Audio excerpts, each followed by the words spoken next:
News. Sorry, Catherine, as usual, I wasn't really paying attention to your news.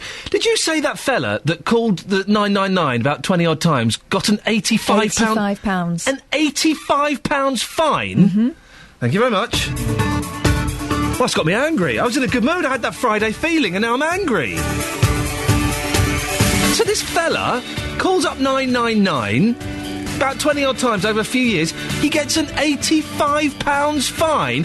You get more than that for dropping a crisp packet or a fag butt.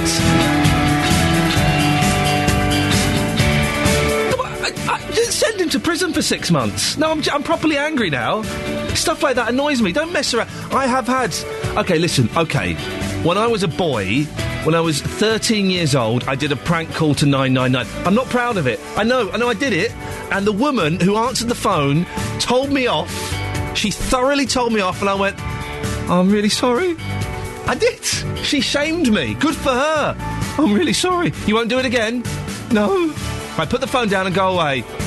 OK, thanks. That's how I ended it. OK, thanks. Good for her. And I've had occasion to call 999 several times. We'll start the show in a minute, sorry.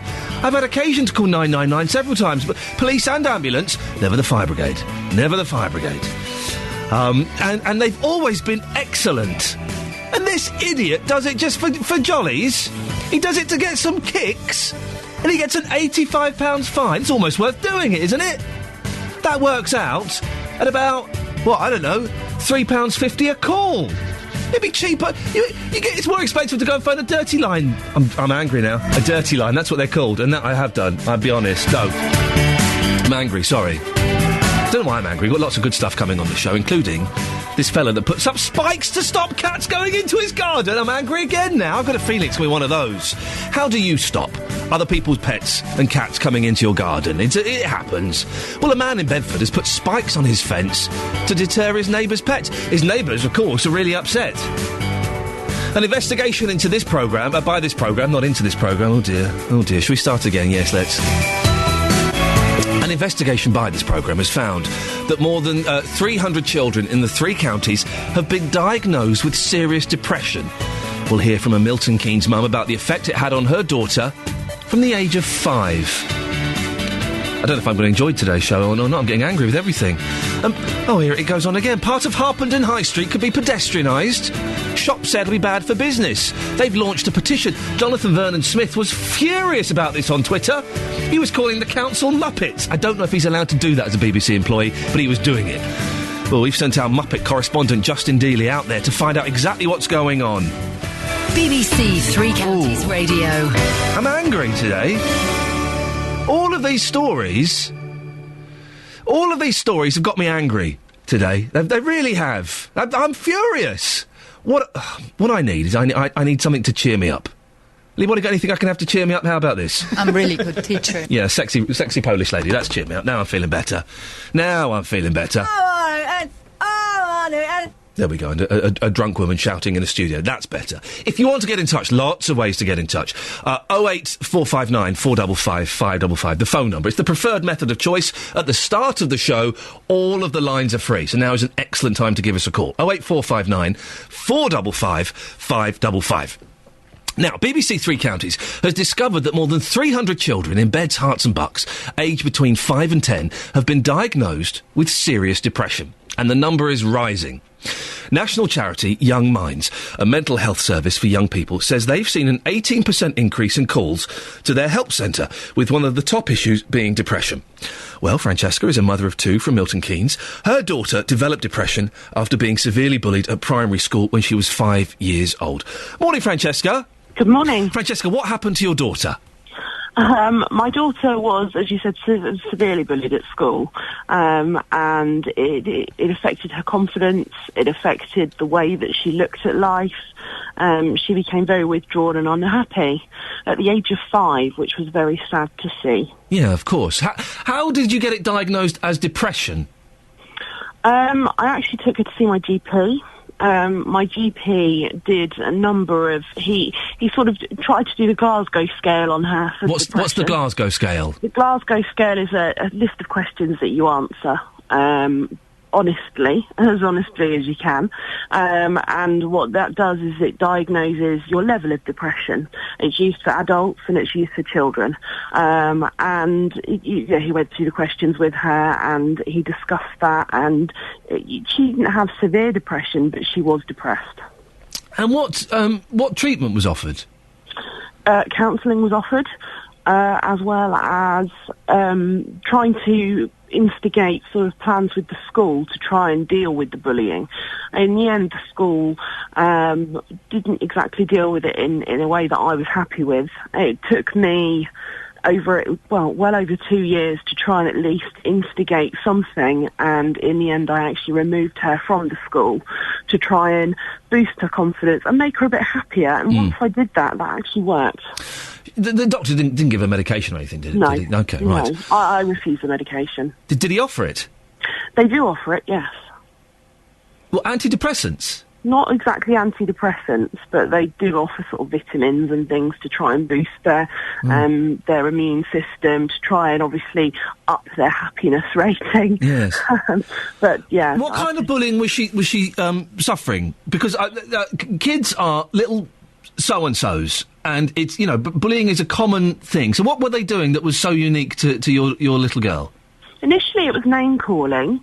For instance, she'd be called the weird one in the playground, and gradually over the years it got to then, it became physical.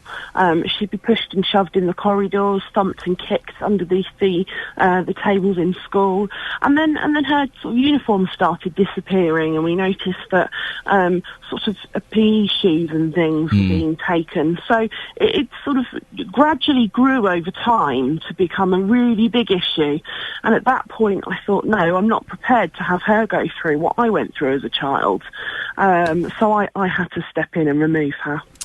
And how is she doing now? She's at a new school. Is she faring better?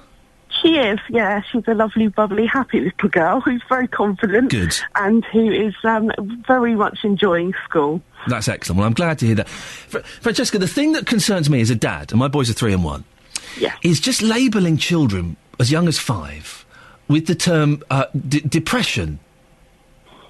Does that make sense? Not in any way to denigrate from what happened to your little girl at all, of course. I'm not saying that it's fantasy and it didn't happen. Of course it did.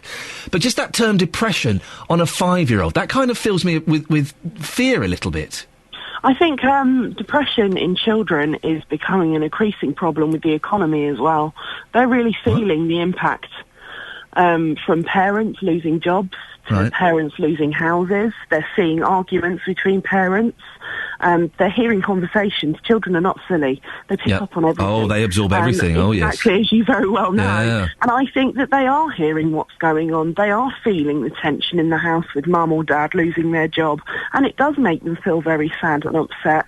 It does upset them to the point where maybe they are depressed. I never used the term depression with my daughter. Yeah. But maybe that's also the cause. Listen, I wish her lots of years of happiness. I'm glad that she's kind of settled down and is starting to enjoy life. Thank you very much, Francesca. Well, there you go. What do you think? 08459 455 555. It's interesting, isn't it? I can totally empathise with that situation. And obviously, everything that happened to that little girl is horrible and is real. And I'm not for 1 second throwing any question marks over that at all. But just labelling children as young as 5 with the term depression, it makes me feel a little uncomfortable. So, a challenge has just been laid down by my producer, Laura. I'm struggling with Twitter, OK? I'm finding it's pointless, really, isn't it? I can't quite delete it. But I've just said that for today, I'm not going to tweet anything. So, a day at a time, just for today, right? That's what they say, isn't it? My producer said, I bet you can't get through to Monday. You won't be able to do the whole weekend. Well, that's what you sound like, unless you're doing your posh voice. So, I'm not going to tweet anything. Until Monday. Until Monday. I know it doesn't sound like a long time, does it? But I'm certainly going to have a go. That's what we're going to try. I'm trying to find a comment that was on Facebook. I can't find it, but we posted about how I'm probably going to be going to this. Football match, Millwall versus Luton. And where is that? Oh, here it is. Barbara Benson has posted on the Facebook page, facebook.com/BBC3CR. You are all gas and air You won't go, and if you do, you'll bore everybody with the story for the next 6 months. Oh, Barbara Benson, how rude! My team are being very, very naughty. I'm going to stick to it. I'm going to stay off Twitter for the whole... I mean, I stay off it. I'm going to check Twitter, but I'm not going to tweet. Good morning. It's 6:17. It's Friday the 1st of February. Happy birthday to my sister. Oh, a bit of Nilsson. I won't let you leave. Hats off to Harry Nilsson. Didn't write the song, doesn't matter. Don't have to write the song for it to be good. Wonderful. I don't think he wrote Everybody's Talking, did he? It was John Thingy Bob. What's his name? Can't think of his name. Anyway, it doesn't matter at all. Cracking song. More Nilsson in the mornings, please.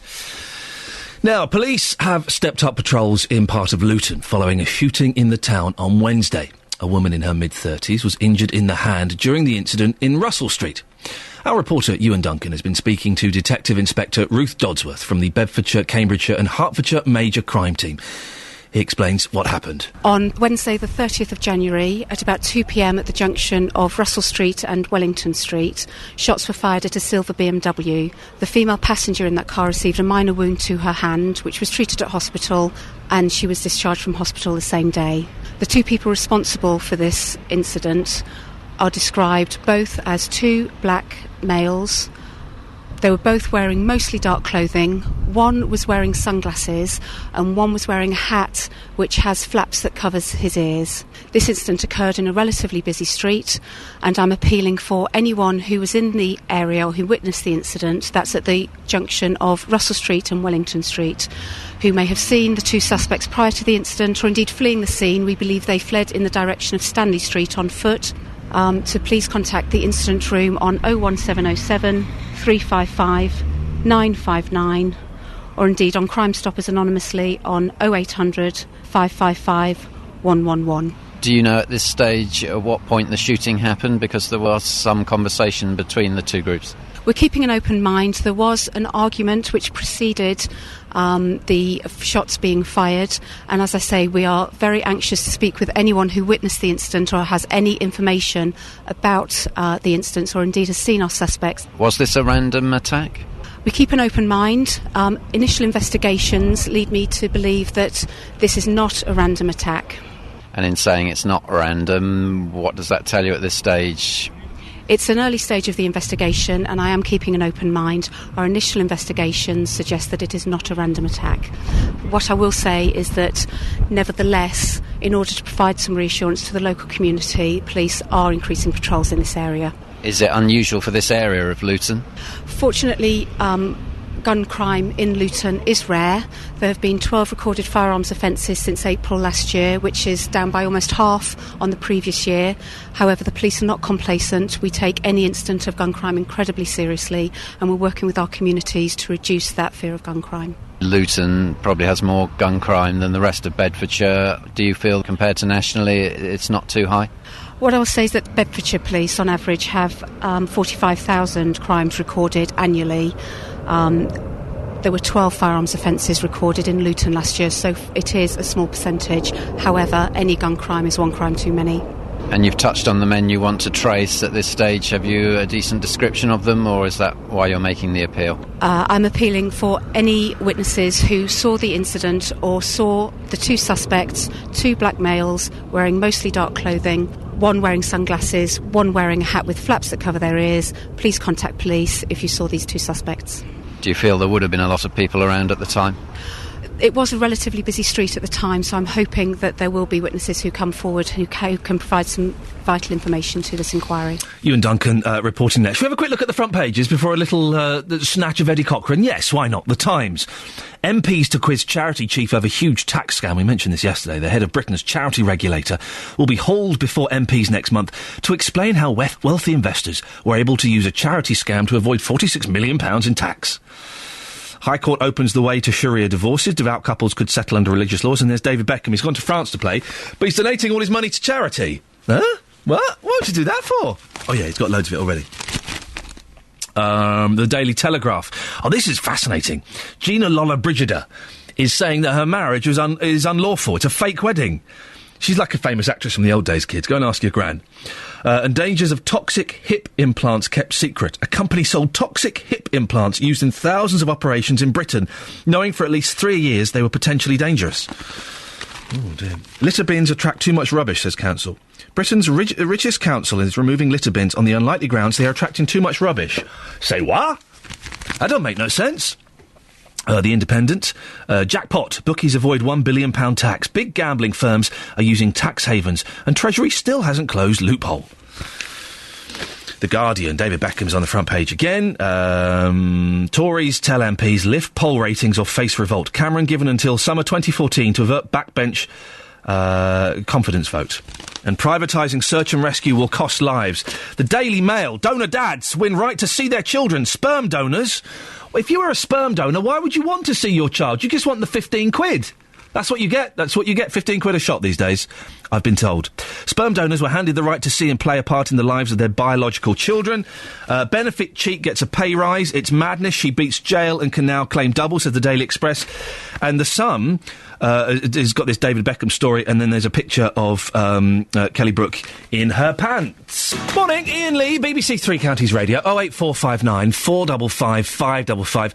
Kids as young as 5 being diagnosed with depression? How do you feel about that? Do you think that maybe we should, instead of taking kids as young as 5 to the doctors, we should be teaching them some life skills that are perhaps a little bit more useful? Call 08459 455 555. 08459 455 555. BBC Three Counties Radio. Right. Coming up in the next half hour of the show, if you don't like cats, then you might have tried to deter them from coming into your garden. And I've seen people with water pistols. I've seen people chuck buckets of water over cats. All kinds of things.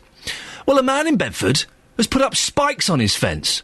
His neighbours say it's cruel and they're really worried, but he hasn't done anything wrong.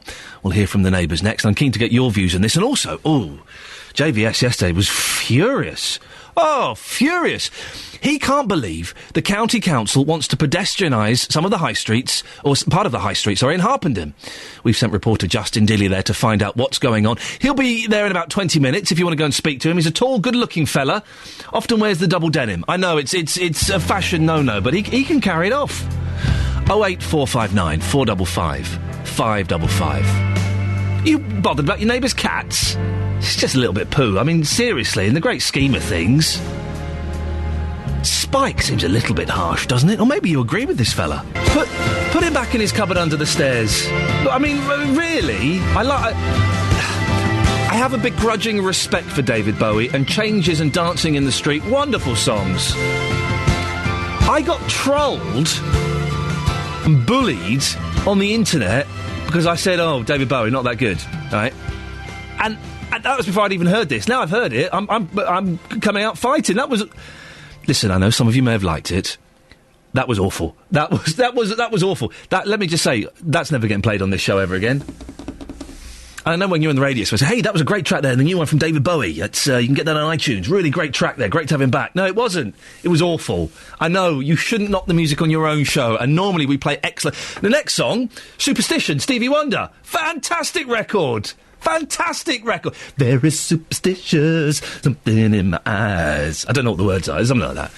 But can anyone sing that David Bowie song they've just heard? I think not. I think not. The internet is a weird place. Now, cats. Love them or hate them. I love them. I'm a cat man. I'm a cat man. Well, problem pets can really divide communities. People living in Seaton Drive in Bedford say they fear for the safety of their pets after a man put spikes on his fence to deter cats. Now, the thing about cats is they're pretty clever. If they see spikes, I would be very surprised if a cat... Oh, spikes, I'm going to walk on them. Ah! My paw! I don't think they're going to do that. But some of these neighbours are worried that there might be. If you want to see what these spikes look like, go to facebook.com/BBC3CR. We've got a picture of the spikes there. OK, so go and have a look at it while you're listening to this report, because I'm keen to get your opinion. Facebook.com/BBC3CR. The RSPCA say they can't do anything about it. and that he hasn't done anything wrong. Well, our cat lover correspondent, Tony Fisher, has been there to speak to the local residents. Pauline is a cat owner who lives in the street. Our cat went missing on Boxing Day. I started putting leaflets out within space of an hour to 2 hours of her going missing. I gave him a leaflet. He just turned round and told me that all cats are a nuisance. So I walked away because I didn't want any confrontation. I didn't know what to think because my mind was all over the place because of the fact that we had a missing cat. I was upset. I was distraught. And to be perfectly honest, it just made me more determined that I wanted to find her. And as I was going around the street, I was getting so much support from everybody else in the neighbourhood. And when I told them what this guy had said, the support was unbelievable. What about him now putting up the cat spikes above his gate? When did he do that, and what do you think about that? He did that... I say cat spikes, but nails, basically. He did that a few days... about a week ago, something like that. And again, to me, any animal of any kind that is going to jump over a wall like they usually do, they don't stand an earthly chance. But you're not just talking cats. I mean, we've got squirrels, in the tree, and we know that the squirrels come into our garden. So any animal doesn't stand an earthly chance with nails. He says he apparently stores food just outside his front door, certain food. You're going to attract animals. So, he's, just purely to antagonise. To purely antagonise. Apparently the RSPCA says there's nothing that can be done, though, about these nails. They can't do anything until an animal actually dies, unfortunately, or is injured. Which is absolutely defenceless, and I just think it's outrageous, and I think the RSPCA should be able to do more. I think they should be able to come down on people. Well, Tony Fisher has been in touch with the owner of the house with the spikes, but he wouldn't return our calls to talk about this specific issue. Well, Julia Bowness runs a veterinary hospital in Bedfordshire. Morning, Julia. Morning. Cats are more sensible than this, though, aren't they? If a cat sees a spike, he's not going to walk on it, is he? Not intentionally, no, but I think if the cat was used to jumping over the gate that he's put these nails in, then potentially the cat could suffer a nasty injury. What do you think about a neighbour doing this? Because if you don't like cats and they keep coming in your garden and doing poos everywhere, then you've got a right to protect it, haven't you? Unfortunately, cats aren't regulated or owned at all. There's no law about cats, so it's very, very difficult to say that we have a right to stop them getting in. You have a right to stop anyone going, or anything going into your garden if you can, don't you? Exactly. Even trespass is a bit of a wishy-washy area. But there are much better ways that you can do this. And, it then sort of begs the question, what happens if a child injures themselves on one of these spikes? Where does the... Well, if a child's climbing up on a wall that high, then, good luck to them, to be honest. They shouldn't be doing it, little so-and-sos.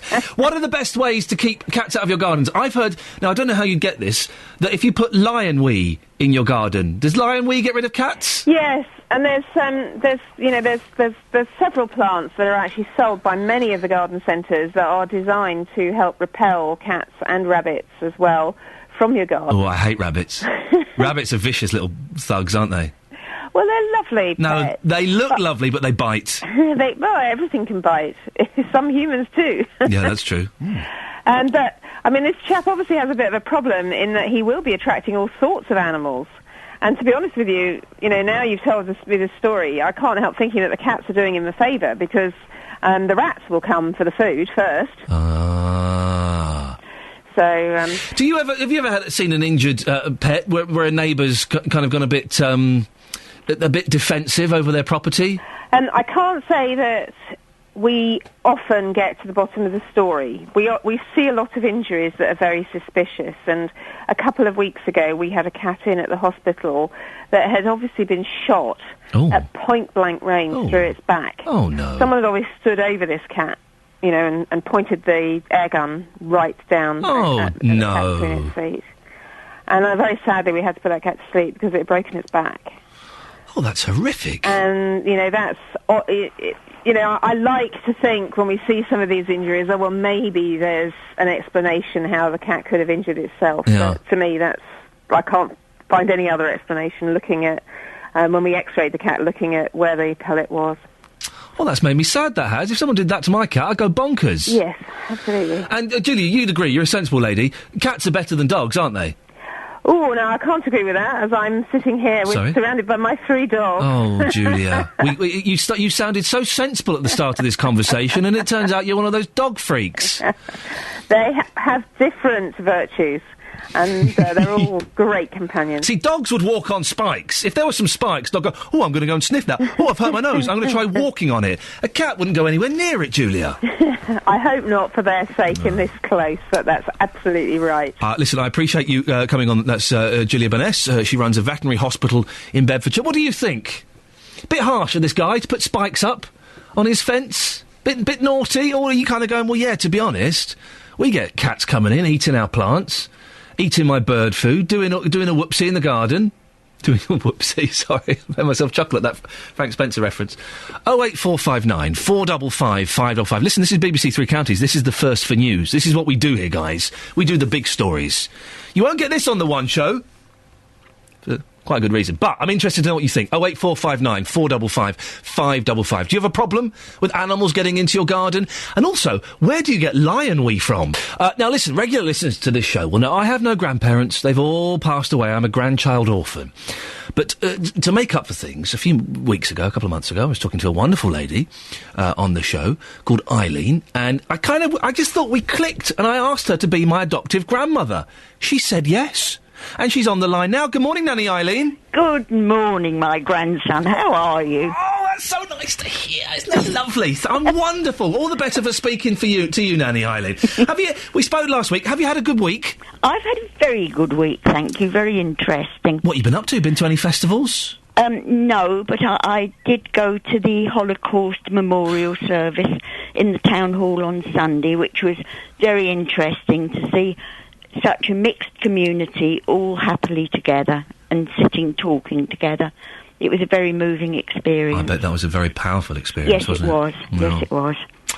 Well, listen, we've got you on, as we're going to get you on every week, to listen to our BBC introducing track. Brilliant. Oh, have you listened? Because you don't, by the way, you don't listen to BBC Three Counties, do you? No, I don't. Have you listened to any of my shows this week? No. Oh, just even though I'm your grandson and we kind of talked last week, you didn't think, oh, I'm curious to find out.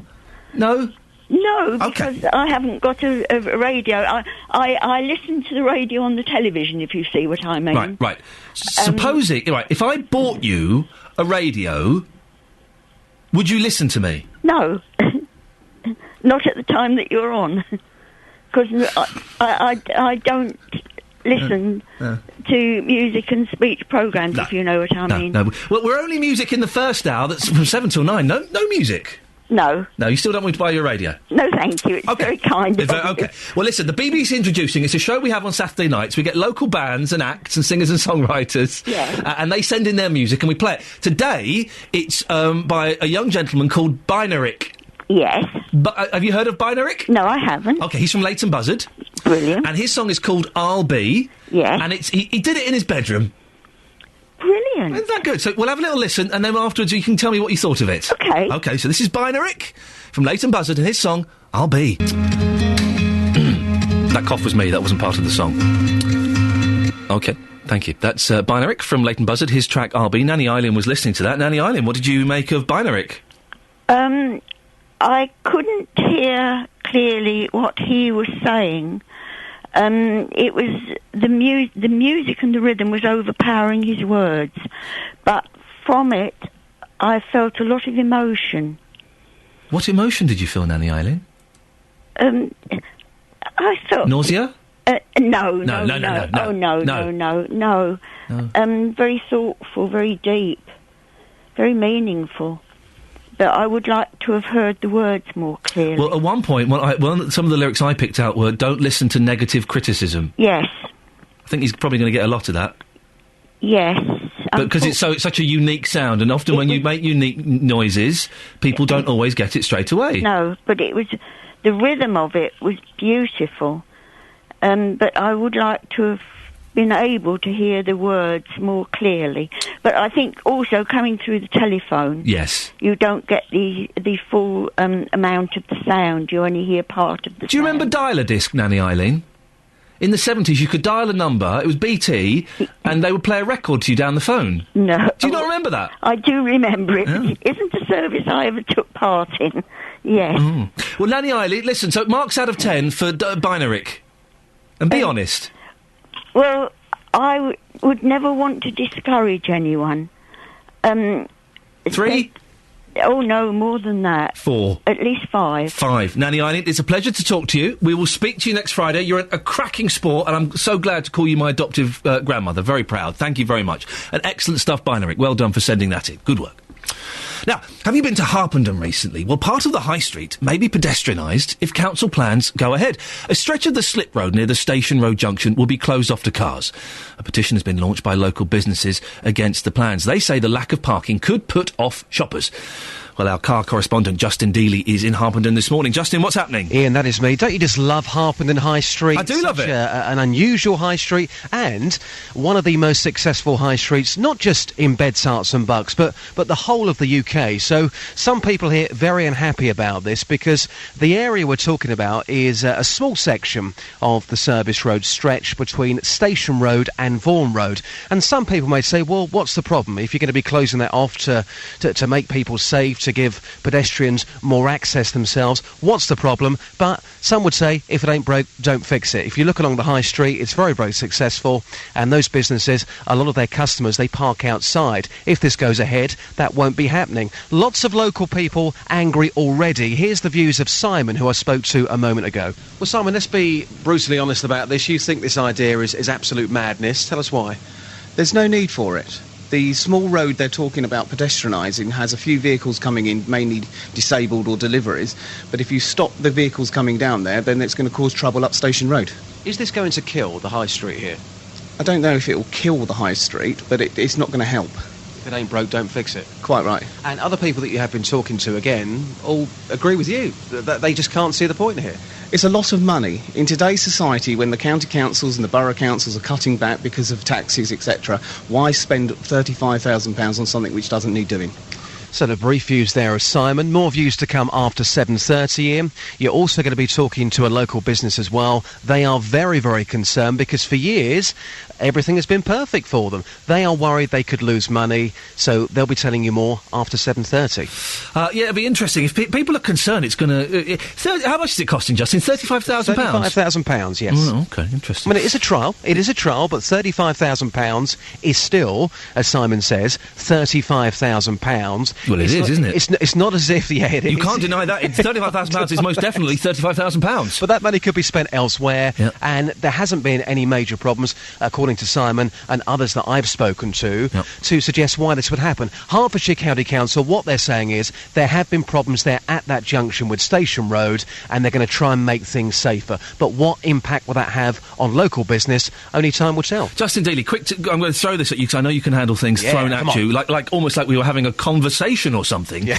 You've got a lovely garden, you've got your roses and your other flowers that are in there, and that darn cat from next door keeps coming over your fence, doing a whoopsie, eating all your bird food, digging it up. Would you put spikes on your fence to deter unwanted feline guests? No, I wouldn't do that. I would wee in the garden because apparently that works. Forget about lion's wee. Human wee works, apparently. Try it, Ian. Try it. Thanks very much. That's Justin Dealey there.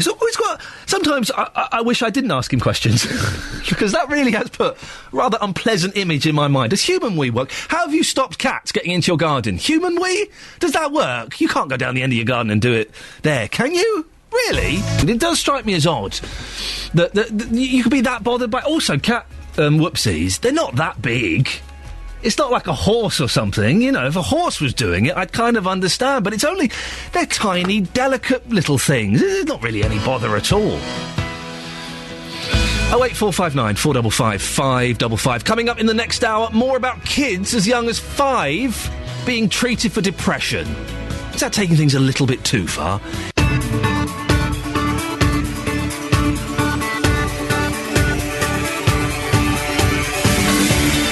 reminder, listener, Iain Lee, BBC Three Counties Radio. You're certainly having your say on Facebook about the gentleman that's put spikes up on his fence to stop cats getting in. Loads of you are saying it's illegal. In fact, nearly all of you are saying it's illegal. I don't know if it is. If you want to see the picture, facebook.com/BBC3CR. I've got a great picture of these spikes this fella's put up to stop cats getting in. Is it illegal? Can we need a legal mind to look at that picture and tell if it's illegal or not. The neighbours are worried that their cats will be injured. Well, what do you think? Also, in the next hour, an investigation by this show has found that more than 300 children in the three counties have been diagnosed with serious depression. We'll hear from a Milton Keynes mum about the effect it had on her daughter from the age of 5. And it's the final of the ITV show Splash this weekend. It's being filmed in Luton. Who's going to win? I love it. I know, it's been really popular to knock it. First week we knocked it. We jumped on the knocking it bandwagon. I know. We're suckers, aren't we? Well, I've been to Hillborough Infant School in Luton to find out what the kids there make of it. Have they been enjoying it as much as we have? Facebook.com/BBC3CR. Send us a text, 81333. Start your text 3CR. Put your name on, otherwise I will not read it.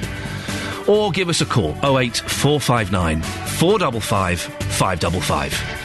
BBC Three Counties Radio.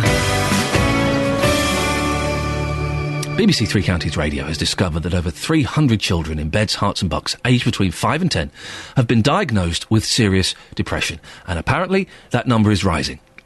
Young Minds, the national charity for young people with mental health problems, say they've seen an 18% increase in calls to their help centre, with many people calling to discuss feeling depressed. Isabella is 10 and has suffered from depression since she was only 5 years old. She told our reporter, Sophie Solaria, how life has been for her.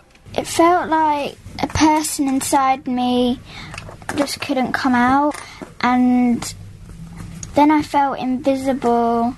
I always used to be alone because no one would want to talk to me or anything, because I was like weird and stuff. I just used to run up to my bedroom and cry for a little bit, and then at dinner I would wait upstairs for a little bit for the crying to stop, and then I used to go to bed quite late because I kept on crying after dinner as well. I just felt like shy, unconfident, didn't want to go to school and some other stuff. It's quite young to feel so sad at 10 years old, isn't it? Yeah, it feels like half of your life has gone. When you lose your confidence, you don't want to be around anything or do anything anymore, and you just feel tired all the time because you stay up quite late and stuff, thinking about what's going to happen tomorrow. Do some of your other friends ever get sad or depressed? One of my friends do, but then we start talking and seeing if we can sort it all out. I tell them, don't worry, we can get through it. Well, isn't that sad? That's Isabella, who's 10 and is obviously going through a very tough time. Excuse me. With us now is Dr. Lisa Honeyman, a chartered clinical psychologist specialising in treatment of children and families. Morning, Doctor. Morning. That was very sad, what we heard there. Is that actually depression, though? I would say that it sounds like a mixture of low mood and anxiety. The two things are often come together. With this age group, I tend to not talk in terms of depression and anxiety, but rather about emotional and behavioural distress. Is there what's the difference between the two? I think it's about severity, but also I think when low mood and emotional distress hasn't been recognised and treated for a long time, then it becomes what I would consider to be clinical depression or anxiety. With early intervention, the idea is that you get in quickly, you identify the underlying cause. In this case, the child felt she was being bullied in school.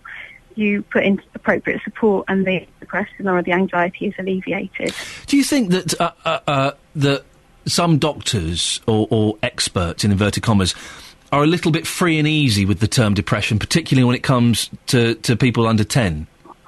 In my experience, I think most mental health professionals would be working to alleviate the symptoms and be less concerned about a diagnostic label.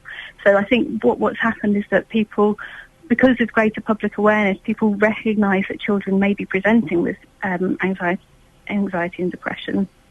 But I think that the aim is to address it, and I would never talk about depression and anxiety to a child of that age. I would be talking with them in terms of worries or low mood. And that's my experience. It's part of the problem, the fact that, listen, I'm a dad, and one of my little boys isn't very well. I want a label. I want a name of what's wrong with him. Is that the thing that parents, they want a title, they want it summed up in a handy little word? Yeah, and for things like depression and anxiety, there are a set of criteria that need to be satisfied in order to get a diagnosis as such. That said, and it can be very helpful because, you know, in the past, children who would be acting out with depression would have been labelled as naughty or attention-seeking, and now we kind of recognise that actually these are children who are suffering, and if we work out what is happening to them, we can put in appropriate support, alleviate the symptoms, and get them back on track. What do we know about kids under 10 being prescribed medication? Does that happen for their depression? Very, very, very rarely. Right. Very rarely. I mean, I think that would be the last line of... if a child were in an inpatient unit having attempted suicide, I think that medication might be warranted. Does that happen to kids under 10? Rarely. Right. I don't see it. In my practice, Yeah. I do not see children under the age of 10 who are medicated at all. I've Doctor, never been... There will be some people listening who'll go, "Oh, for goodness sakes, come on! We've all we grow up. We're all a little bit too in touch with our feelings, and we need to do what we did 30, 40 years ago and just get on with things."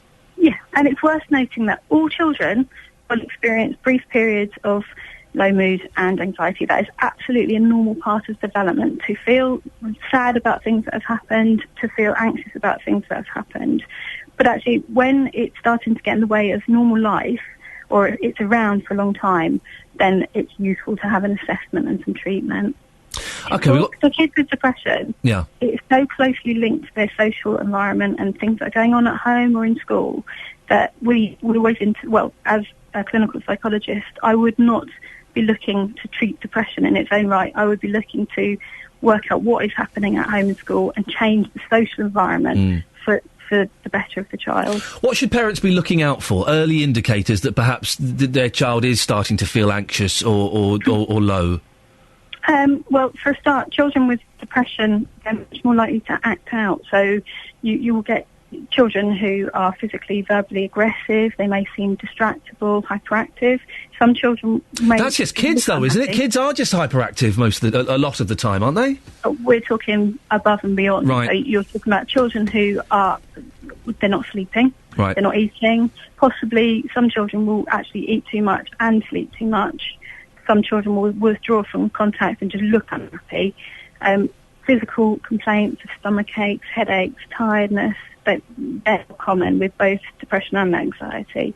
And I think mostly it's very strong feelings of being worthless, feeling hopeless about the future, and feeling suicidal. And that's one that can't be ignored, really. If a child is saying that or if they're self-harming, it's definitely worth doing something about it. With some of those early signs, let's take a step back a bit from the suicide and the self-harming. With those early signs of maybe not sleeping and not eating or the opposite of that, what should a parent do if they do see that and do suspect there's a problem? I think first, keep an eye and try and talk to the child about what's going on. I think that if it's there fairly constantly for over 2 weeks, then I would be wanting to have a chat with the GP and get some advice. GP will be able to refer to a mental health service if it's warranted. Talk to teachers, talk to the child's friends. Just have a think about what is going on in their lives at the moment, because obviously children are in families, so if something is affecting the family, the likelihood is the child will be feeling stressed. So just trying to make those links. And there are lots of people who are willing to help support the child, just make that call and get some advice. Dr. Lisa Honeyman, chartered clinical psychologist, thank you very much indeed. 08459 455 555. Across beds, hearts and bucks, this is Iain Lee on BBC Three Counties Radio. We've got some texts on keeping cats out of your garden. And Annie in Hearts says, the rubber spike strips are made for cats so as not to hurt them. Just keep them out of your garden. Well, go to the Facebook page. He's not got rubber strips. He's got huge, I don't know, nails. They look massive. Look, 3 inches. Jill says, get your own cat or dog. That will stop the other cats coming in your garden. No, it doesn't. Not at all. I've got a cat. We get loads of cats coming in. We get some cats coming through our blooming cat flap. I came downstairs the other day. There was a cat eating Velvet's breakfast. There was a strange cat in my house. Stephen Drayton Parslow, go and get a rescue greyhound. There are no more cats in the garden. No. Listen, that's not going to help in the slightest. Lots of you saying on the Facebook page you can buy a cat alarm from B&Q. It makes a high-pitched sound that humans can't hear to deter cats from coming into your garden.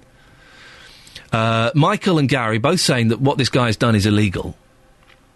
And Joni's saying the same thing as well. You're only allowed to put up spiky bushes. We need to get a legal expert to look at this picture. We need a legal expert this morning to look at this picture and tell us if this gentleman is breaking the law. If you want to have a look and have your say, facebook.com/BBC3CR. Police have stepped up patrols in part of Luton following a shooting in the town on Wednesday. A woman in her mid-30s was injured in the hand during the incident in Russell Street.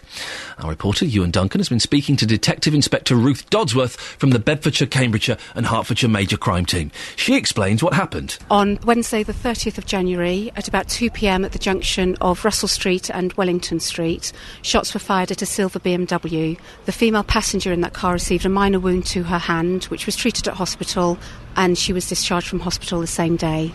The 2 people responsible for this incident are described both as 2 black males. They were both wearing mostly dark clothing. One was wearing sunglasses and one was wearing a hat which has flaps that covers his ears. This incident occurred in a relatively busy street, and I'm appealing for anyone who was in the area or who witnessed the incident, that's at the junction of Russell Street and Wellington Street, who may have seen the 2 suspects prior to the incident or indeed fleeing the scene. We believe they fled in the direction of Stanley Street on foot.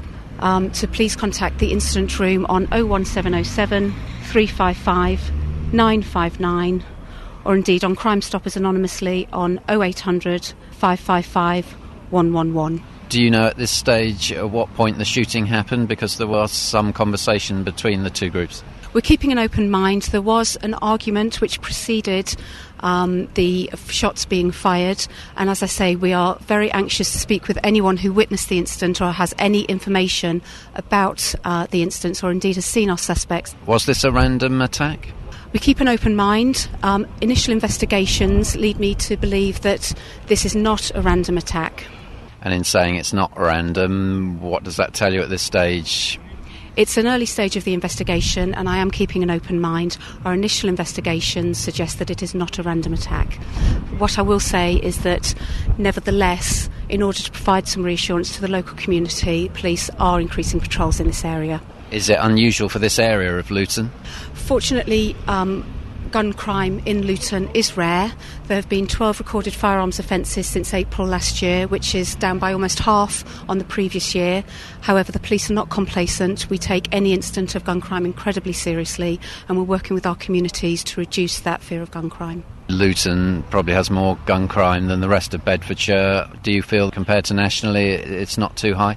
What I will say is that Bedfordshire Police, on average, have 45,000 crimes recorded annually. There were 12 firearms offences recorded in Luton last year, so it is a small percentage. However, any gun crime is one crime too many. And you've touched on the men you want to trace at this stage. Have you a decent description of them, or is that why you're making the appeal? I'm appealing for any witnesses who saw the incident or saw the 2 suspects, 2 black males wearing mostly dark clothing, one wearing sunglasses, one wearing a hat with flaps that cover their ears. Please contact police if you saw these 2 suspects. Do you feel there would have been a lot of people around at the time? It was a relatively busy street at the time, so I'm hoping that there will be witnesses who come forward who can provide some vital information to this inquiry. Iain Duncan there speaking to Detective Inspector Ruth Dodsworth. There's a story in the page 21 of The Sun. Sally Burko. I really have very little time. I know I have very little time for her, and I'm falling slightly into her publicity machine. But she's friends with Paddy Doherty from the Big Fat Gypsy Wedding, and they've just gone to get a tattoo done. Right? She's 43 years old. She tweeted after, met best mate Paddy in Chester Tattoo Parlour today. My first tat, taken me till 43 years to decide. Looking a maze, close bracket, which, it's a smiley face if you put it on the side. And then it goes on to say, yeah, Sally, a source said yesterday, Sally wanted a small tribute to her kids on her wrist. What? Why on earth would you want a tribute to your children on your body? Have a picture in your wallet, love. You know, get. Some people have a little lock of the first lock of hair that gets cut off. They have it in a little box. Do that. It's weird, but do that. Have a locket around your neck with a picture of you and your Don't get a tattoo done. I think tattoos, I've said this before, I think they're disgusting. They're so horrible. They look awful. They're tacky. They're nasty. Oh, I've got my kids' names written in Chinese. Oh, I've got a Celtic logo on my bum. I just think it's a horrible thing to do. Sally Burko really is just such an attention... And I'm falling into the machine. I realise I'm playing her game here. This attention-seeking media nonsense. She wants to be a celebrity. Don't get a tattoo done on your wrist. It looks cheap. It looks nasty. It looks tacky.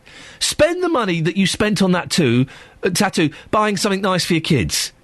Yeah? Make that the tribute to your kids. For goodness sake. Getting a tattoo done? Ridiculous.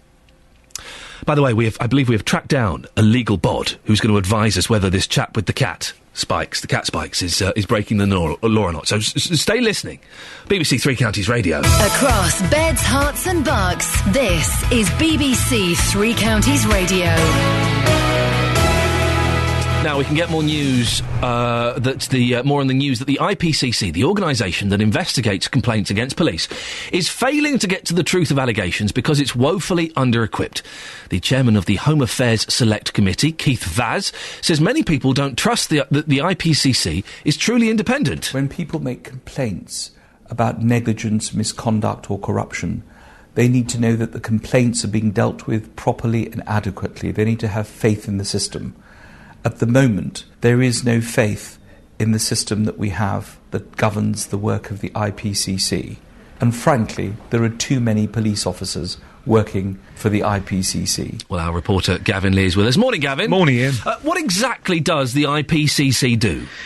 Oh, a range of things. I mean, basically first of all, and how many times do you hear on Radio 3 Counties that, there's a IPCC investigation, whether it's a death in police custody or a police shooting, it could be allegations of serious misconduct against the police, or it could be much less serious cases. People who feel that they've got a complaint against a particular local station, they can appeal to the IPCC and then they investigate. So it's a big broad brush that they've got to look at, and this is ultimately getting to the heart of what's gone wrong. It's found, this Home Affairs Select Committee report, compelling evidence, I quote, of problems in the IPCC, boiling down to the fact it's so hugely under-equipped. And I'll give you an example. In the last 3 years, to 2011, there were over 8,500 allegations of corruption against police or police forces. Of those, 837, 10%, were referred to the Commission. Of those, the IPCC only got round to investigating 21 of those cases, of an original 8,500. That's incredible. Yeah, it says the amount of, basically, caseloads the IPCC has, and also the amount of staff that it's manning is not adequate. And it singles out the recent Plebgate affair, the Andrew Mitchell affair, saying it should have been investigated by the IPCC. It's not. It's been investigated by the Met Police's Professional Standards Department instead. And the sort of secondary concern as well is what Keith Vaz mentioned there. It's too much of a home, to quote the term it uses, for former police officers. It's a bit of an old boys club. 30% of the IPCC are former officers. Therefore, its credibility and trust is at stake. The IPCC has a big role in holding the police to account on so many issues. What's the problem with it exactly? What's going on? I think there is a sense that some of the some cases that have been made extremely public and high profile put the IPCC to test, and it's been found wanting. I mentioned Hillsborough, I mentioned phone hacking. Hillsborough particularly, that it's gone full circle. It was investigated decades ago. The police were cleared of wrongdoing. We now know they wrongly implicated Liverpool fans for causing the disaster, and now it's gone back full circle. The IPCC will look at it again. So that's one of the problems. I think the other thing is funding. It gets a budget of about 30 million a year. It's falling by about 21% in real terms because of the whole comprehensive spending review that all departments get. And the Home Affairs Select Committee is saying, if it's going to work, if it has a future, if it's going to be trusted at all, it needs a lot more money to be ring-fenced to make it work. This is going to raise a lot of questions from people, isn't it, about whether to have faith in the IPCC, knowing its ability is under question. Massively, I think, and this is the part of the report as to why it's the timing of it is key, I think, as well, that the budget is continuing to be cut, the police numbers are, and the officer numbers within the IPCC are continuing to diminish, its caseloads are increasing, and this is a way of saying...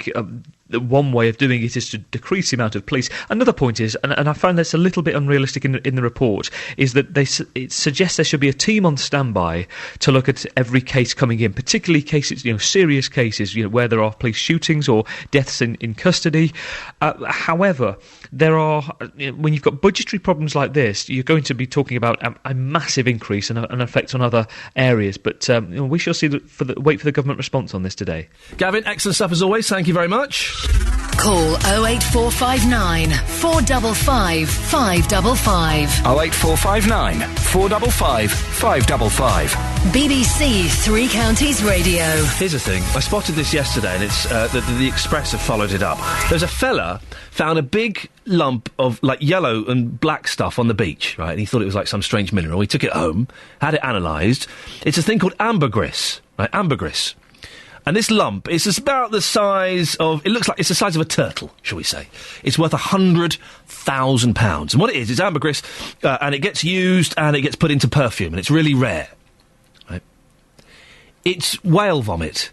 That's what it is. It's whale vomit. That's in your perfume. That's why perfume is so expensive. It's got whale vomit in it. And they all... The Express have done this fantastic thing. What's in your cosmetic brands? And they go through it. Chicken fat, fish scales, crushed beetles. We know about crushed beetles. That's coccinella, isn't it? Is that coccinelle, something like that. That's the red dye that they use in lipstick. But whale vomit in your perfume? At what point did someone go, hey, hang on a second, what this is really lacking... This Chanel No. 5, or this Dior, or this is lacking. We need some whale vomit in this. It's like the first person that found out you can milk cows. What on earth were they doing? Really? Hey, milk comes out. We can drink this stuff. What are you doing? It does make you wonder, doesn't it? Whale vomit. Man, I need to get me some of that stuff. On FM, AM and online. BBC Three Counties Radio.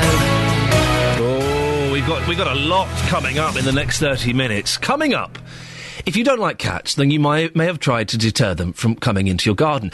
A man in Bedford has put up spikes on his fence. The picture, if you want to see it, facebook.com/BBC3CR. The neighbours are worried and say it's cruel. Many of you have been saying, oh, it's illegal. Well, is it illegal? I don't know. I was kind of led to believe it wasn't. We're going to get the answer in about 15 minutes' time. And have you been watching the celebrity diving show Splash? It's brilliant. It's brilliant. And anyone that says it isn't doesn't know what Saturday night entertainment should be. It's being filmed in Luton. And this week I went to the Hillsborough Infant School to find out what the young people there make of it. And what a lovely bunch they were. They made me feel very, very welcome. And they gave me some very honest opinions. You can find out what they were in a few minutes' time. Now, have you been to Harpenden recently? Well, part of the high street may be pedestrianised if council plans go ahead. A stretch of the slip road near the Station Road junction will be closed off to cars. A petition has been launched by local businesses against the plans. They say the lack of parking will put off shoppers. Jonathan Vernon-Smith was furious on Twitter yesterday, even going as far as to call the council members Muppets. I'm not sure if he's allowed to do that, but we'll see. He'll be down in, I don't know, 50 minutes' time. We'll get his opinion on it. Well, we sent our reporter, Justin Dealey, to spend the morning in Harpenden. Justin, what's it like there? What's going on? It's a lovely high street, Ian. I think we all know that much. It's certainly very different. Certainly one of the most successful high streets anywhere in Beds, Herts and Bucks and anywhere in the UK. And we're talking here, Ian, about a very small section of this service road stretch, which is between Station Road and Vaughan Road. We were tipped off yesterday. Lots of people weren't happy about this. Well, I've been talking to people this morning on the high street in Harpenden, and this is what they've had to say. Simon, you think this is a terrible idea. In layman's terms, why is it such a bad idea? Why spend the money when you don't need to? It works currently. There's no problems down there. There's no reason for doing it. I mean, are you worried that this will put people off coming into Harpenden? I don't know if it'll put people off, but it won't help. So where would you spend that money instead then? I don't know. Well, there's plenty of sort of enhancements they could do, new litre bins or spruce up the high street, but definitely not on a pedestrianisation. And do you know anybody who thinks this is a fantastic idea? No. Not at all. Am I going to find one today? Good luck. Well, Sarah, in actual fact, you think this is a load of fuss about nothing. You think it's quite a good idea, don't you? Yeah, I do, yeah. And tell us why. You get idiots driving up there pretty fast. Why should I have to walk in the middle of the road when there's vehicles parked there as well anyway? So on the whole, people should stop moaning? Well, yeah, basically. Let them get on with the job. Let them pedestrianise. That's it. Best thing what could ever happen for it. Well, Tom, you again think this is a ridiculous idea. Do you think this will affect local businesses? Are you worried for them? Yeah, definitely. If customers can't park outside shops and stuff like that, I don't think a lot of customers are going to want to come to Harpenden, especially if you live outside. And if you were running one of those businesses, you'd be very concerned right now? Yeah, definitely. I'll definitely be raising a point about, obviously, this issue and the effects it's going to have as well. And David, what's your views on this subject as well? I think it makes a lot of sense sometimes because there's probably been accidents. Motorists are not the best with people, especially cyclists, etc. Although pedestrians are more important in that little area, and cars, I think, should be kept out of the way, and it's a free access for children in particular to look in and out the shops. Then again, it is a very successful high street. If it ain't broke, don't fix it. Correct, that's true, but you've got to change sometimes. Now, Lynn, you think this is a fantastic idea. In your words, the best thing that could ever happen to Harpenden High Street. Yeah. And tell us why. Well, the way they park and drive, it's a nuisance for pedestrians, Well, there's certainly a mixed reaction there. Justin? Yeah, absolutely.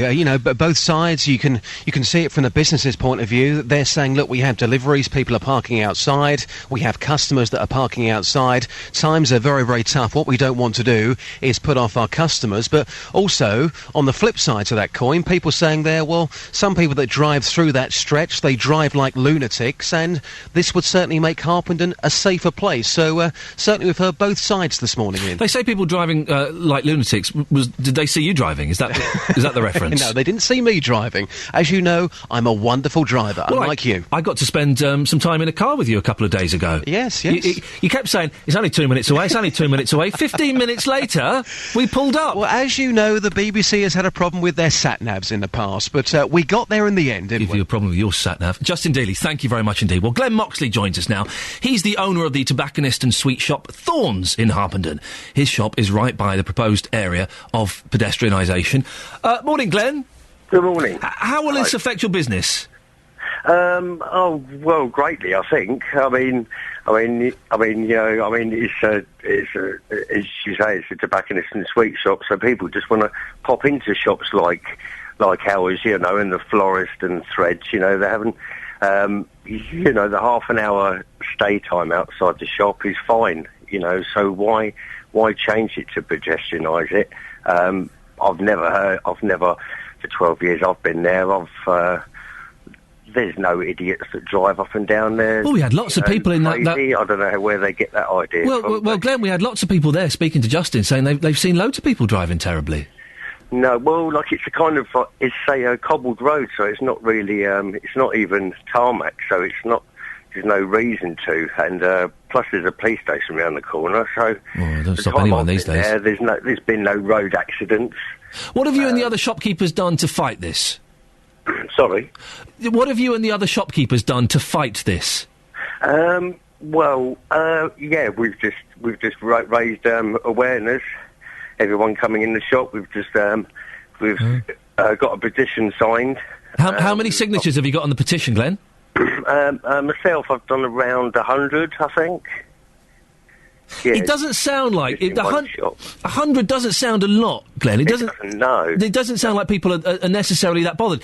Is this just the shopkeepers getting upset when everyone else is thinking, actually, this could be quite a good idea? No, I don't think so. No, I mean, 99% of the people that come into the shop say it's not, say straight away, I don't influence them at all, especially disabled people. They're livid, I get a lot of disabled people in my shop, and the access that they've got at the moment is fine, right outside the shop. Yeah. And to get out of these disabled vehicles, and it's just really not fair. And Glenn, can you see, obviously you're against it, but can you see any benefits of having the area outside your shop pedestrianised? No,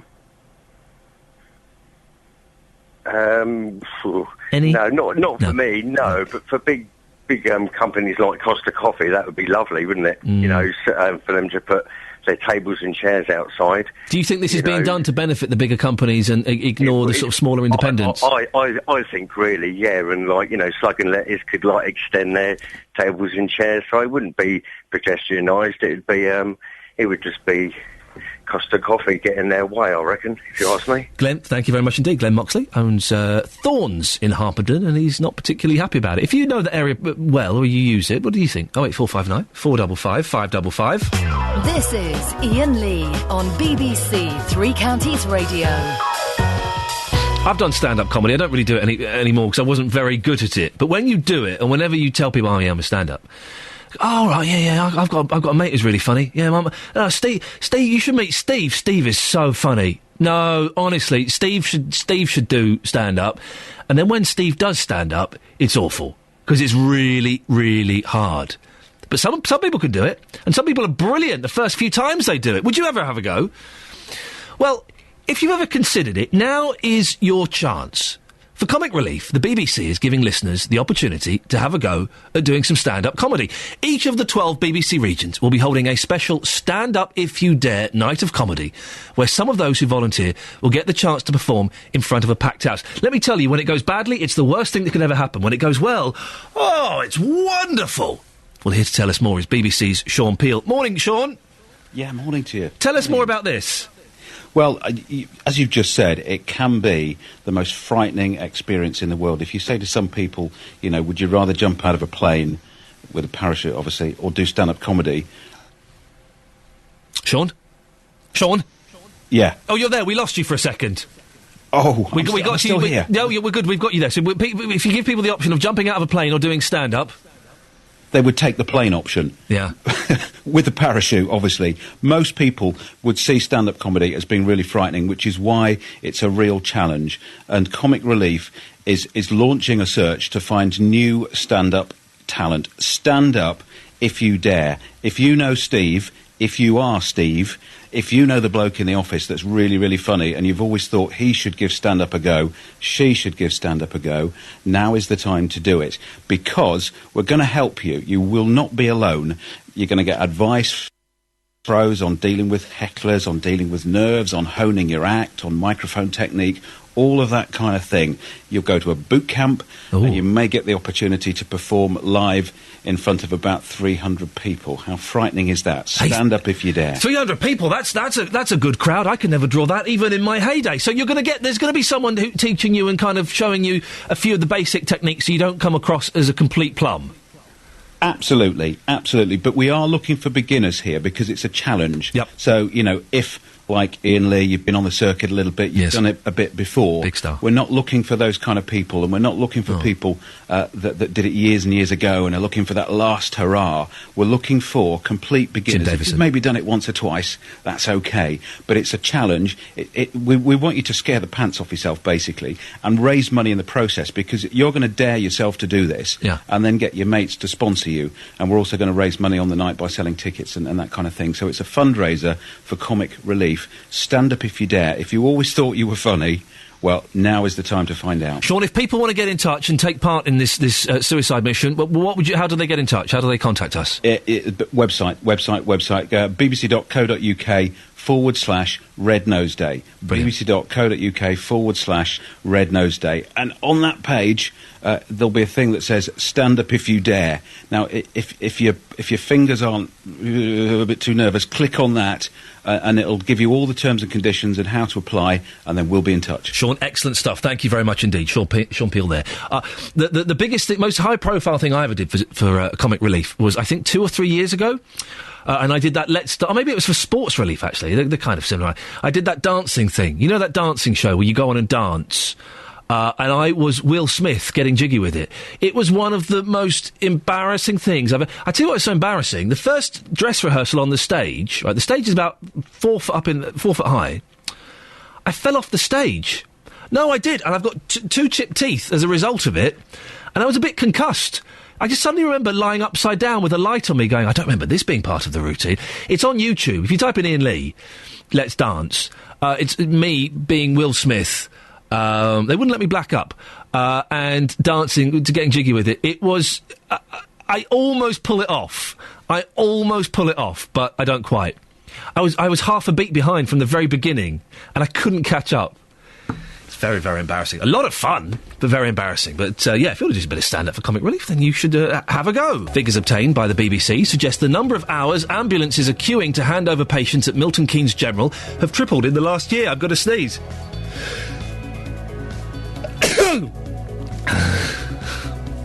Excuse me. How rude. Sorry. Oh, I made myself chuckle. How... It was just a sneeze. How rude. Luckily it wasn't, Anyway, onwards and upwards. Cats, they're the best pet you can get in the world. I think I'm going to be forced into buying either a guinea pig or a kitten when we move. I know my little boy's banging on about kittens. Oh, kitten would look nice, Daddy. I'm trying to nudge him towards a guinea pig. But there are people who hate cats, and they can divide communities. People living in Seaton Drive in Bedford say they fear for the safety of their pets after a man put spikes on his fence to deter cats.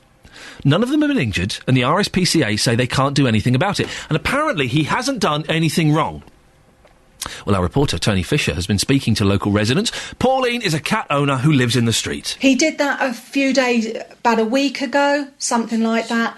And again, to me, any animal of any kind that is going to jump over a wall like they usually do, they don't stand an earthly chance. But you're not just talking cats. I mean, we've got squirrels, in the tree, and we know that the squirrels come into our garden. So any animal doesn't stand an earthly chance with nails. He says he apparently stores food just outside his front door, certain food. You're going to attract animals. So, he's, just purely to antagonise. To purely antagonise. Apparently the RSPCA says there's nothing that can be done, though, about these nails. They can't do anything until an animal actually dies, unfortunately, or is injured. Well, in a second we're going to speak to Nick Freeman, who is a lawyer, and he's going to tell us whether this gentleman is breaking the law or not. But before that, let's speak to Martin in Luton. Morning, Martin. Good morning. What's your take on this? Have you got a history with scaring cats off? Yes. My mother, she's a pensioner. She's got 2 cats herself, and her neighbour doesn't like cats. Yeah. So along his fence, he put a row of carpet gripper. Oh, yes, I know. They've got little spikes sticking out. That's right. It's lethal stuff. Yeah. Oh, yeah. Yeah. Anyway, one of my mum's cats jumped onto it and damaged its paw. Ooh. So we had to take it to the vets, and it cost £30. Yes. So we complained to the police about it, and the police said, sorry, no, there's nothing we can do about it. So I thought, OK, so I then got on to the RSPCA, and I explained what had happened, and they said, no, there's nothing we can do about it, and he was totally within his rights. Oh. So I got back onto the police, and I said, look, this cannot be right. Yeah. I said, I'm going to take the stuff down myself. And they said, well, if you do that, you will be charged with criminal damage. Oh. Which is unbelievable. It does seem a little harsh, because that stuff is vicious. Was it an adjoining wall, so it was separating your fence and your garden and his garden? That's right, yeah. Yeah. I would have thought if it was on the adjoining wall, then or fence, you could take it down. No, sorry, it's on the right-hand side of the fence going down the right-hand side, so it's actually his fence. Oh, OK, right. I can never work out who owns what fence, and I've had this. No, it's normally the fence on the left is yours, and the one on the right is theirs. I thought that until we had to get a new fence done on the left, and the fellow went, "No, it's not mine, mate. It's yours. You can pay for it." So was the cat all right in the end? Yeah, the cat's all right in the end. And did you speak to the neighbour? I did speak to him. We had a bit of a violent, or almost violent, confrontation. Oh dear. In the end, he did take it down. And, you know, it's amicable now. OK, well, I'm glad you've made peace, but blimey. Well, lawyer Nick Freeman joins me now. Morning, Nick. Morning, Ian. You've seen the spikes that are on this gentleman's fence? Yes. Is it legal? We've had lots of people on the Facebook page saying, well, he's breaking the law. That's illegal. Is it illegal? No, I'm afraid the law is on his side. Wow. He would be well advised. I mean, first of all, he'd be well advised to try and sort it out amicably with the neighbours, as your last listeners just pointed out. That's the best and most practical and reasonable way of sorting it. But in the event that you can't reach a compromise, he's entitled to put carpets, these carpet nails down, tacks, or whatever he wants. Even 3-inch big spikes? Yes, but he should really put a sign there. It's his property. Right. It's his fence. Yeah. So he can do what he wants with it, but he'd be well advised to put a sign advising that there are these items there, these 3-inch spikes, and warning people that they could actually cause injury or damage to person, property, or animal. That way he's completely covered, he's watertight. But it's a shame that he needs to go to those measures, because one would think that in a reasonable neighbourhood one would speak and sort it out on an amicable basis. Well, the thing with cats, though, Nick, I don't know if you have any cats. I'm a dog man, I'm afraid, not a cat man. Oh, dear, you see, I'm a cat man. Right. We can still be friends, though, Nick. We can still work through this. His cats they'll go anywhere, you know, and you can't just stop them, can you? You see, as a dog man, I would say to you, look, you have to assume responsibility for your cats. Yeah. And you've got to keep them within a safe territory. And at least you know these spikes are there. So if you know the spikes are there, you're going to take precautions to make sure that the cat doesn't wander over. And I would have thought, cats being reasonably intelligent, yes, that if you took them over there and just gently touched their paw on the spike, they will get the message pretty quick. Are you allowed to shoot a cat with an air rifle? No, you're certainly not. Right, okay. Absolutely not. Good. Well, that's we had an incident of that earlier on the show. Whoever garden you're in, you're certainly not allowed to do that. Okay. And Nick, very quickly, while we've got you on, this may be beneath you, I don't know. Who owns what fence in the garden? I'm not a neighbour man. I think you've got it right. Yeah. But of course, are you looking in the back or the front? You're looking in the front garden from the house. Yeah. So there's a fence on the right, there's a fence on the left. Yeah. You're right in my view, and you're absolutely right. When there's ever damage or some money needs spending, well, let's split it down the middle. Right, yes, that's the best way around it. Nick, listen, we appreciate you coming on. Nick Freeman, thank you very much. So there we go. If you've seen the pictures, facebook.com/BBC3CR. You're wrong, dear listener. He's not breaking the law. He's well within his rights. Now, here's some exciting news. It's the final of the ITV show Splash this weekend, which is filmed at the Inspire Centre in Luton. Linda Barker, Eddie the Eagle Edwards and Jake Canuso are all in this week's final of the diving competition. Now, I've been to Hillborough Infant School in Luton to find out what the kids there make of it. Hello, my name is Lauren. I'm 6 years old. I'm 7 years old, and I come from Hillborough Infant School. And I'm William. I'm Hudayfa, and I'm 7, and I go to Hillborough Infant School. I'm 7, I'm Bradley, and I go to Hillborough Infant School. I'm Marina, and I'm 7, and I go to Hillborough Infant School. My name is Kazim, and I'm 7 years old, and I'm from Pakistan. Who likes television? Yay! What kind of programmes do you like to watch on TV? Grown-ups. I'm allowed to watch Grown Ups too with my dad. I'm allowed. I've got lots of things.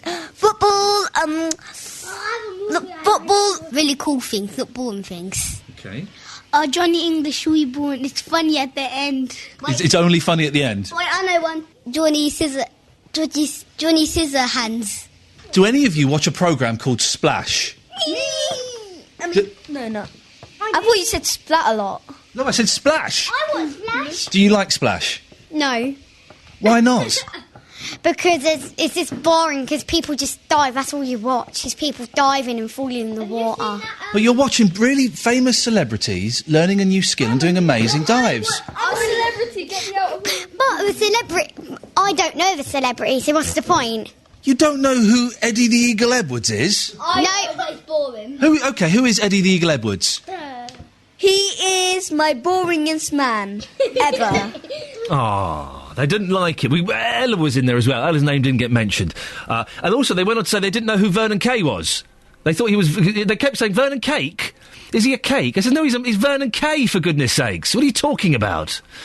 So they're the wonderful children of Hillborough Infant School. You'll be hearing more from them over the next few weeks. They were fantastic. They were hard work, but they were charming and wonderful.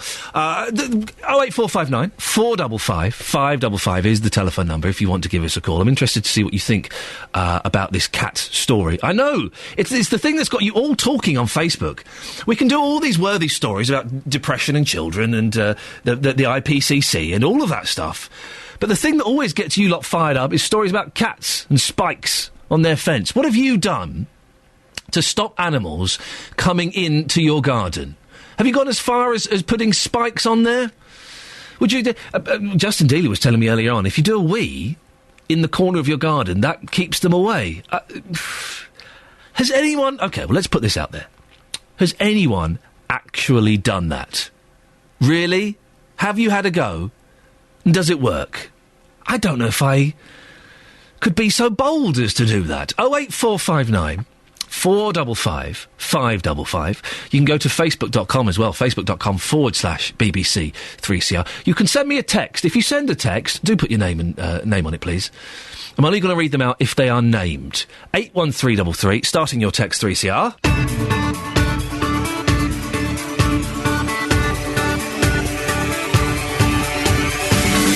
Morning, dear listener, this is Iain Lee, BBC Three Counties Radio.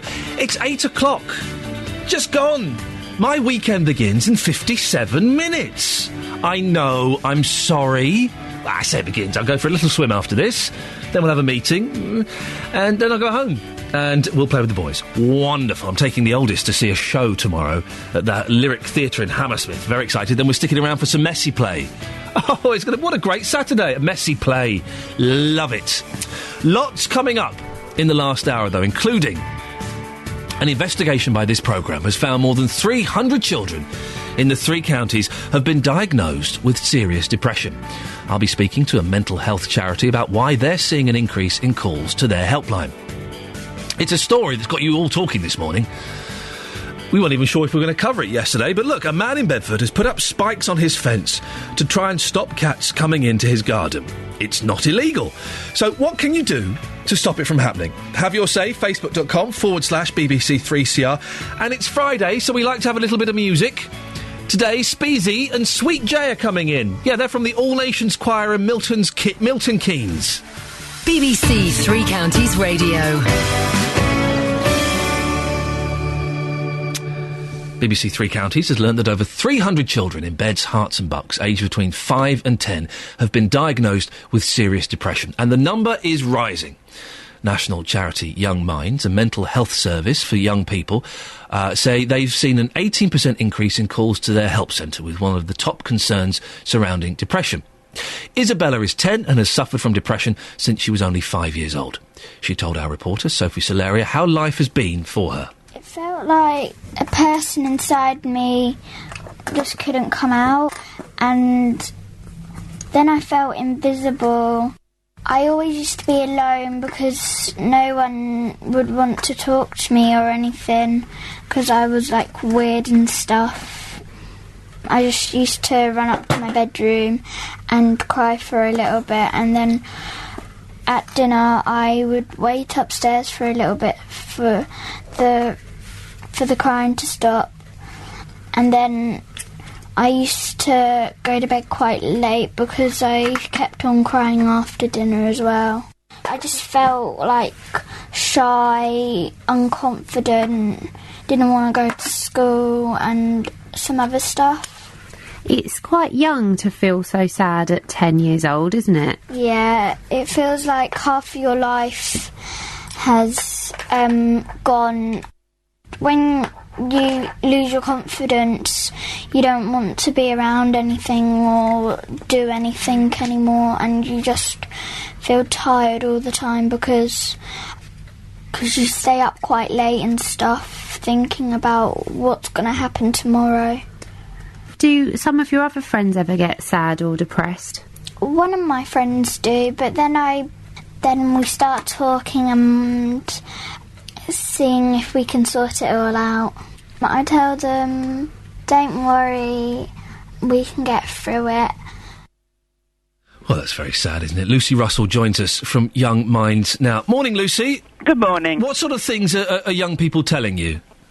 Well, we have a parents' helpline, so the 18% rise is actually what parents are ringing about in terms of what they're worried about with their own children. But we do work with young people as well, and I suppose really parents and children are both saying that it's really, really hard growing up now, because at school there's a lot of pressure because it's all about exams and results. There's a lot of children experiencing family breakup. In many urban areas there's a lot of violence around. Well, that's always been the case, hasn't it? There's always been tests and exams and families breaking up and people losing their jobs. Why is it different for children these days? Well, there's more people losing their jobs. There's less jobs around. There's more testing at school than there used to be. I think the other thing that's a big issue is the whole issue of what's happening to young people online as well, because young people communicate with each other through social networking. So on something like Facebook, you can have hundreds of friends, but they're virtual friends, and they're not necessarily your own friends that you can talk face to face with. And then there's all the cyberbullying, and I think yes, we have always had those things, but I think those things have got worse, which is obviously putting more pressure on children. Then there's also all the issues about body image as well. Very young children with eating disorders feeling very, very aware of their bodies and how they look, and this kind of thing about I've got to have the perfect body and the perfect exam results and the perfect number of friends. I think that pressure is really hard for them. Would you class it as depression? Well, there's a range, isn't there? I mean, we're all on a continuum from happiness to kind of okayness to feeling sad to actually quite severe emotional problems, and so it depends on the child. But that child sounds like she's very unhappy, she's very sad, and whether it's clinical depression or not, children who feel like she does need to get some support, and their families need to get support. So I don't think it's so much about the label, it's about the need and the fact that we need to support our young people as much as we can. And she's a very articulate young girl as well. Yeah. Where do you stand on children under 10 being given medication for depression? Well, the NICE guidelines, which are the guidelines which are for anyone who works in a clinical setting, including GPs, say that antidepressant medication should only be used in very exceptional circumstances and has to be given in addition to psychological therapies. There's only one type of medication actually recommended to under 10s, but I think any good doctor or psychiatrist would do other things first, which are individual therapy, family therapy, talking, working with the school, all those kind of things. So sometimes it has to be done, but I think it should very much be a last resort. I have to say this, Lucy, because I know there will be people listening to this who will be saying this at home, and you talk about how life is tougher now, and there is a lot of pressure on kids, but there'll be people listening to this who watched their homes getting bombed by the Nazis, and got separated from their parents with evacuation, things like that. And they seemed to cope, didn't they?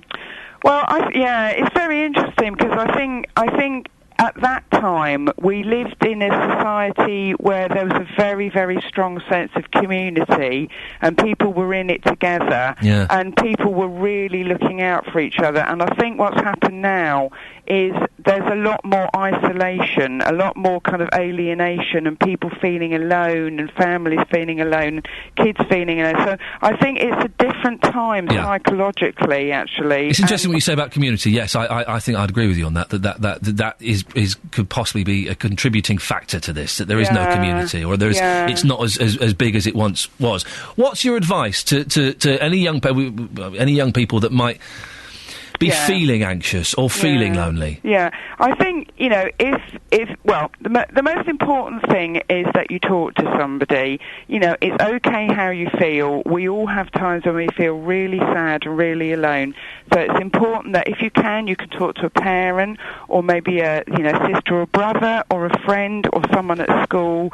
And it's okay to share it, and it's much better to share it than to stay alone and not talking to anyone. And if you're a parent and you're worried about a child, you can phone our Parents Helpline, the details of which are on the Young Minds website. So there's help out there, and it's okay, and it's not bad to feel like you feel.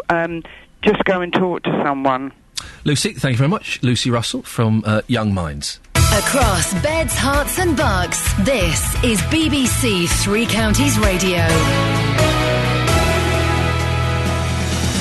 Cats doing a whoopsie in your garden. Would you put spikes up to stop them? John's in Milton Keynes. Morning, John. Morning, Ian. How are you, mate? Yeah, I'm good, thank you very much. What's your take on this? Oh, that guy's absolutely disgusting. This is the fella who's put the spikes up? Oh yeah, I saw the picture on Facebook, mate. I was like, absolutely appalled by it. It's not it's not one row of nails. It's like about 3 or 4 rows of nails. But he's got huge. If he doesn't like animals, he's got a right to stop cats coming in his garden and doing a whoopsie, isn't he? Well, I'll tell you what. I mean, a story from my side. I've got a lovely, cuddly cat. She's beautiful. She loves to go outdoors. Cats are roamers, right? Yeah. Kept going into my neighbour's garden. I couldn't stop it, and she came over one day. She says, "Can you please keep your cat out of my garden?" This very authoritarian sort of, voice that she put on, Yeah. And I said, okay, I'll do it tomorrow. And she was like, oh, really? I said, yes. Can you tell me how to do it, please? And then she sort of steps back. I said, well, if you can tell me how to do it, then I'll do it quite happily tomorrow or as soon as possible. But you're not going to... They can build a fence as high as they like. A cat will always find its way into a garden. But John, John, it is your responsibility to look after your pet and make sure that she's not offending the neighbours. But do you know what I did once as well? She looked over the fence at me with this really evil look because my cat just ran out of their garden. Yeah. And then she said, oh, your cat's still coming into my garden. And I said, well, I did actually say to the cat, please don't go into the neighbour's garden. So I've told my cat, but it keeps on doing it. John, supposing this neighbour, let's call her Denise, they're often called Denise. Yes. Supposing Denise picked up your cat's whoopsies and chucked them back into your garden, would that be okay? Well, the thing is, you see... would that be okay? It wouldn't be okay. I mean... Well, there you go! So it's okay for your cat to do the whoopsie in her garden, but if she gives it back to you, you're not happy. Well, the thing is, what I might need to do is to basically put my cat... I mean, is there a training course where you can put your John, animal or stop cat... banging on about training cats. If she threw your cat's whoopsie back at you while you were having a barbecue with your family, would that be okay? Well, the thing is, see... Yes or no? Come on, don't do a Nigel Young on me. Yes or no? I would be appalled. There we go, he'd be appalled. Thank you very much indeed. You see, you can't have it both ways, John.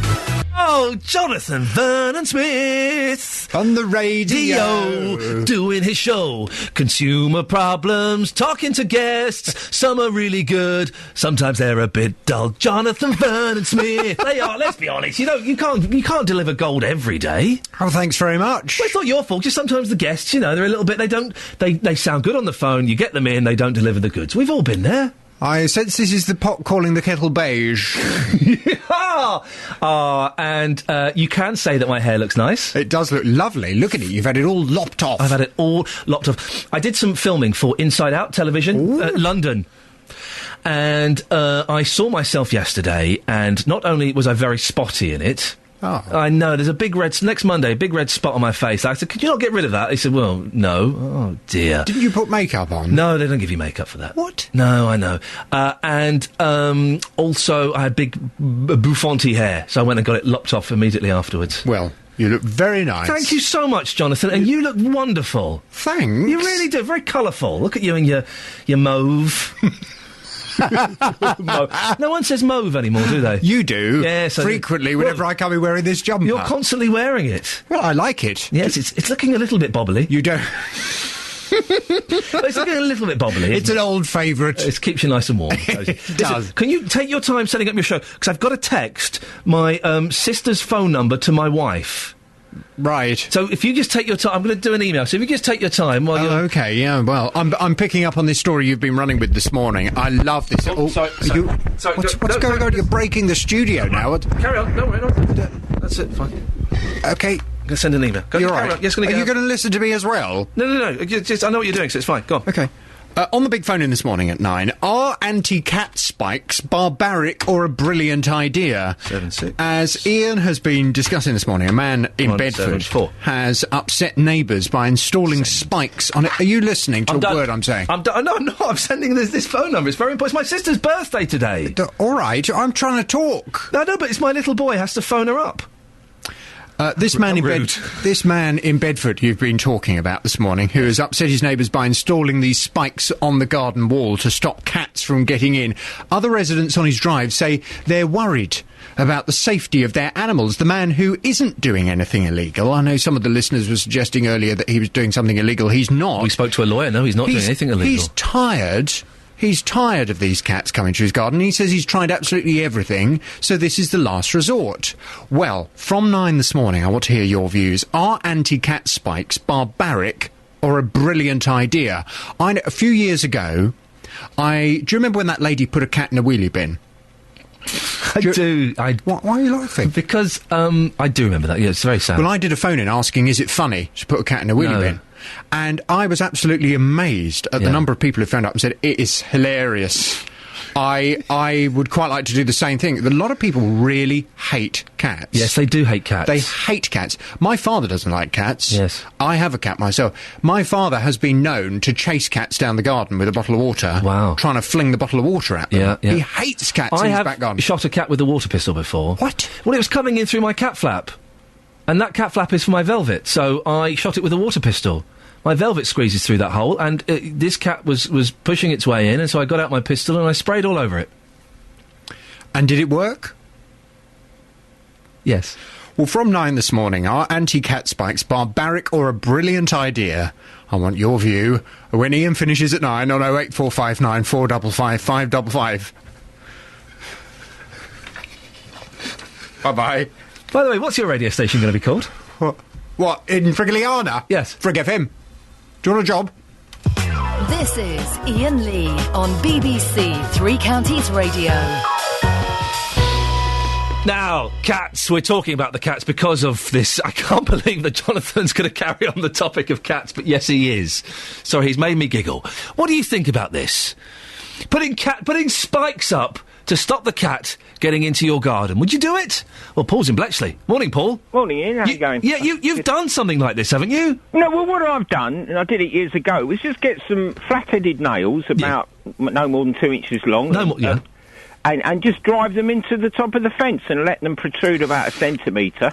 You know, you can put as many as you like along. So it wasn't spike end up, it was flat end up? That's right. Okay. That's right.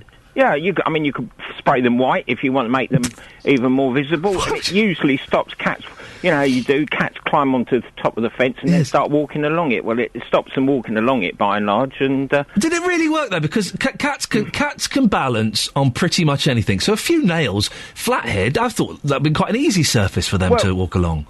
Well, it might not work completely, but I mean, it also acts as the deterrent to would-be burglars, shall we say? You know, or kids who might want to shimmy over your fence, but you know, it's quite. Why would a child want to shimmy over your fence? Well, in the past we used to have. We used to have a. Well, put it this way: it stops you even worrying about it. Put it that way. Did you ever? Most burglars or people wouldn't be walking around with a hammer to bang the nails in. You see, or at least if they did, you'd hear them, wouldn't you? But. Did you ever look out of your bedroom window into your back garden and see some kids shimmying in your garden? Well, years ago, when on the estate we had every family had young kids. It's just that it saves you worrying about it, really, and also, you know, so, and it's I mean, what's a bag of nails? A couple of quid. It doesn't hurt anybody. You know, it doesn't hurt the animals either. And even the chap who put the carpet stuff on the top of the fence, if he'd got some nails and just so it was clearly visible, you put a few nails along as well, it would have probably deterred the cat from you know, it's not 100%, but it's very cheap and it's a pretty good solution. I don't think it's against the law either. No, well, according to our cat correspondent Justin Dealey, if you do a wee-wee in your garden, that will stop cats coming in. Would you ever yeah. consider doing a wee-wee in your garden? Well, maybe occasionally. But I would have thought creosote was probably a better idea. You know, if you painted the top of the fence with creosote, that would probably... Paul, listen, thank you very much indeed. Kieran's from Milton Keynes. Kieran. Hi there. Yeah, what's your take on this, please? We moved into a new house and this cat kept coming into the garden from 2 doors down. Yeah. My wife decided just to go out and buy the cheapest box of, like, dry cat food. Yeah.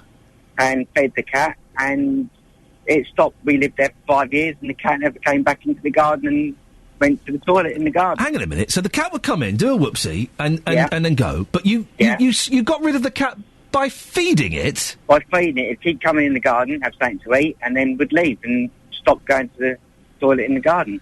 But how many... Did you have to keep on feeding it? Oh, she kept on feeding it, yes. But for a cheap box of dried food, which was costing about £1 the last week or two, it stopped the cat coming in the garden and going to the toilet. We had a fella on earlier on who was annoyed because his cat would go next door, and the neighbour came back and said, "Look, can you stop your cat going next door?" And he said, "Well, my cat roams anywhere it wants to." But he would have got upset if the neighbour had chucked that whoopsie back in his garden. Did you ever chuck a whoopsie back? No, never. You never? Would you ever consider chucking a whoopsie back? Well, but no. OK, well, Kieran, thank you very much. Well, Roger Mugford is an animal psychologist. I was wondering how Jonathan was going to get an hour out of this. It looks like he's going to do it very, very easily. Roger, morning. What do you think about this? Putting big 2-inch, 3-inch spikes up on a fence to stop a cat coming in? I'm horrified. The world neatly divides into two, those who love cats and those who love dogs. Sensible people and the dog lovers, yes. And you've had lots of cat haters calling in, I'm sure, but no, it's actually against the law to place dangerous boundaries up. Well, Roger, we spoke to a lawyer, and he said no, it's not. He should put a sign up to cover himself, but he's well within his rights. Well, farmers aren't allowed to put barbed wire along public footpaths for this very reason, that someone could injure themselves by running into them in the dark, I suppose. But aside from that, it's just an unpleasant thing to do, and an unneighbourly act, isn't it? Yes. And there are other ways which the listeners may be interested in. Give us your top tips on how to keep cats out of your garden. Well, first, number one top tip is go to the rescue centre and buy yourself a Jack Russell Terrier, as they're reliably antagonistic towards cats. You're not if you've got cats coming in doing a whoopsie, you're not going to want a dog that's going to do even more whoopsies and grab your leg and make love to it. But they're not nearly such smelly whoopsies from dogs. That's true. And they leave them on the surface, whereas cats bury them so that when you're doing your spring gardening, you come across all these middens. And the second good tip is... Come across these what? Middens. In other words, they have particular favourite spots that they like to go to the toilet. I've never... midden? Midden. So a midden is on a farm where you chuck the dung from your cow house or that sort of it's a dung heap. I didn't realise. It's OK, a dung yes. heap. I've never heard the word midden. Thank you for that. Cats like to go to the same spot. Now, the reason that it's your garden as opposed to somebody else's garden that the cats like is because you create a friable surface, so you dig it over, and they like to bury their faeces. So if you stop digging your garden over, or even cover it in some of the sort of permeable meshes that you get in garden centres, that would be good. There are specific products which claim to be cat repellents. One is an ultrasonic, and at least in the short term, it will give a limited repellency, and of course doesn't cause any harm, but will upset the cat next door. So think carefully about whether you use that. And the other is there is a chemical product which is just as an obnoxious smell that's sold in garden centres that claims to, if you like, get cats out of your garden. We've been told urinating in your garden. Does that work? When nobody's watching, hopefully. Yes. I doubt it very much. I think it would probably more likely be an attractant. But as a cat owner, you have obviously a moral responsibility to see where your cat goes, but you don't have any obligation in law because cats are technically wild animals. I expect the lawyer said that. Yes. Anime ferre. So you're not responsible for what your cat gets up to. You are for what your children get up to, your dog gets up to, your horse gets up to, but cats have struck it lucky in law. Roger, listen, we've got to end it there because we're running out of time, but I could speak to you all morning. Absolutely fascinating. Roger Mugford, animal psychologist. Well, Jonathan Vernon-Smith is carrying this on at 9 o'clock. Are anti-cat spikes barbaric or a brilliant idea? What do you think? You can start calling him now if you want. 08459 455 555. You can also send him an email as well. jvsshow@bbc.co.uk. Put your phone number and your details in there, and the team will get back. You could be on the JVS show. Always a cracking listen. On FM, AM and online. BBC Three Counties Radio. There we go. JVS is on at 9 o'clock. Always worth a listen. If you've not listened before, it's a cracking bit of radio. I thoroughly recommend it. In the last 30 minutes of this nonsense, a pair of mystery football boots. Mystery football boots. That have been sitting in a box in Hitchin Museum for around 30 years actually belongs to a rather famous footballer. Well, Justin Daly has been to see them. And it's Friday. So we like to end the show on a Friday with a little bit of music. Today, we've got Speezy and Sweet J from the All Nations Choir in Milton Keynes are going to be joining me in the studio. So, Splash, it's coming to an end. ITV, it's their flagship show. It finishes on Saturday. It's filmed at the Inspire Centre in Luton. Linda Barker, Eddie the Eagle Edwards and Jake Canuso are all in this week's final of the diving competition. We knocked it when it started. I hadn't seen it when I knocked it, and I'm ashamed of myself because I then did watch it, thinking, I'm going to watch this rubbish. It's going to be awful. Boy, oh boy, was I wrong. It was wonderful. It's a great show. Well, I went to Hillborough Infant School in Luton to find out what the kids there are watching and what they think of Splash. And as always, very, very honest. Hello, my name is Lauren. I'm 6 years old. I'm 7 years old, and I come from Hillborough Infant School. And I'm William. I am Hudayfa, and I'm 7, and I go to Hillborough Infant School. I'm 7, I'm Bradley, and I go to Hillborough Infant School. I'm Marina, and I'm 7, and I go to Hillborough Infant School. My name is Kazim, and I'm 7 years old, and I'm from Pakistan. Who likes television? Yay!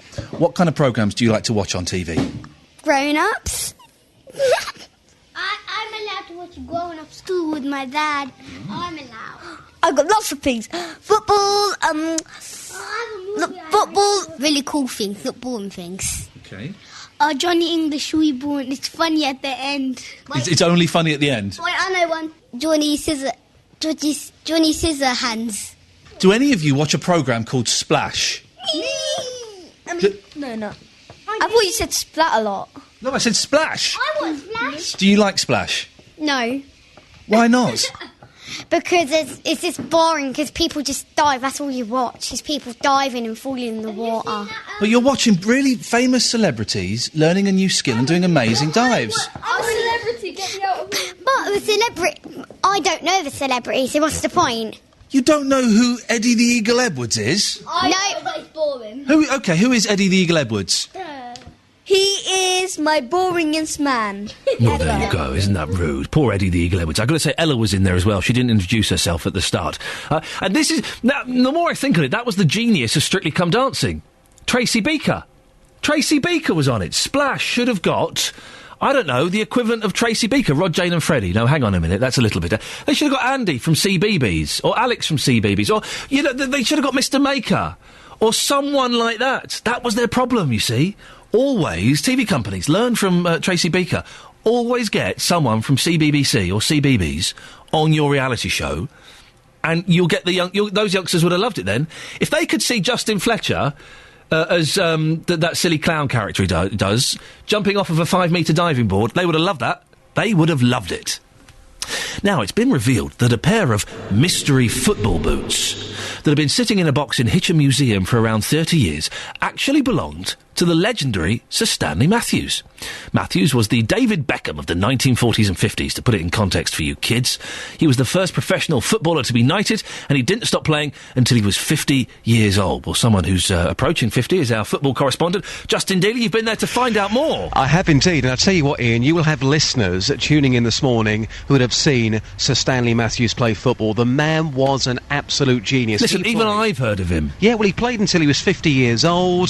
In actual fact, spooky this, I didn't know this until this morning, he was actually born on this very day, back in 1915. Ooh, hang on a minute, that's a bit freaky. It is a bit freaky. He was the only player to have been knighted whilst still playing. So these boots have been in Hitchin since the 1980s, but only now have they discovered that they belong to the legend that is Sir Stanley Matthews. The museum is currently closed because they are moving to the town hall, but I've been inside the museum this morning. I've been talking to the curator, David Hodges, and this is what happened. Well, David, here we are looking at these historic boots, the boots of Sir Stanley Matthews. How do you know they are his boots? That's the big question. A bit of detective work, really. We found we'd always had the boots as a catalogue part of the collection. Since the 80s? Yeah, and we knew the boots dated to the 1950s. So when we were doing sort of some further research recently, it was a question of linking some old handwritten records that we then found some typed records as well, going back to the 50s, and then we managed to link them with two photographs of the original curator of the collection, Vic Whaling, showing off the boots. So they are definitely his boots, and the ridiculous thing is, these boots have been in a box since the 1980s, gathering dust, haven't they? I wouldn't say gathering dust, because we keep everything clean here.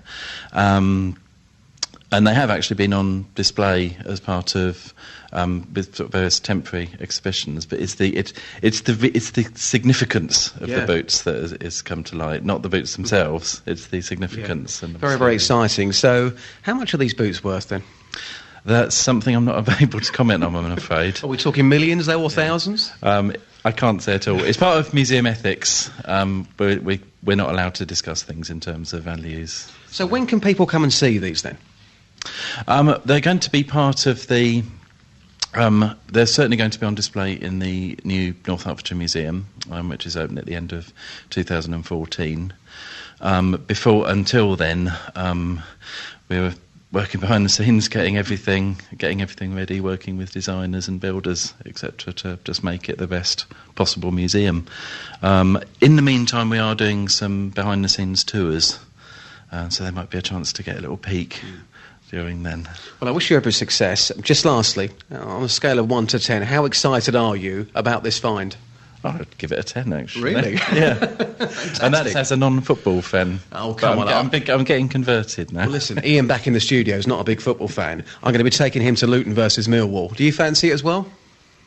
Yeah, I did hear about that through a lot of Facebook. Is that a yes, then? Actually, yeah, I wouldn't mind at all. Boys' day out. Thank you very much indeed. Have a great Justin. weekend. Thank you. Justin, you invited... I thought it was just me and you. You've invited a museum bloke to our day out. Oh, you come thought on. It was going to be special. Slightly awkward moment there with David Hodges, the curator.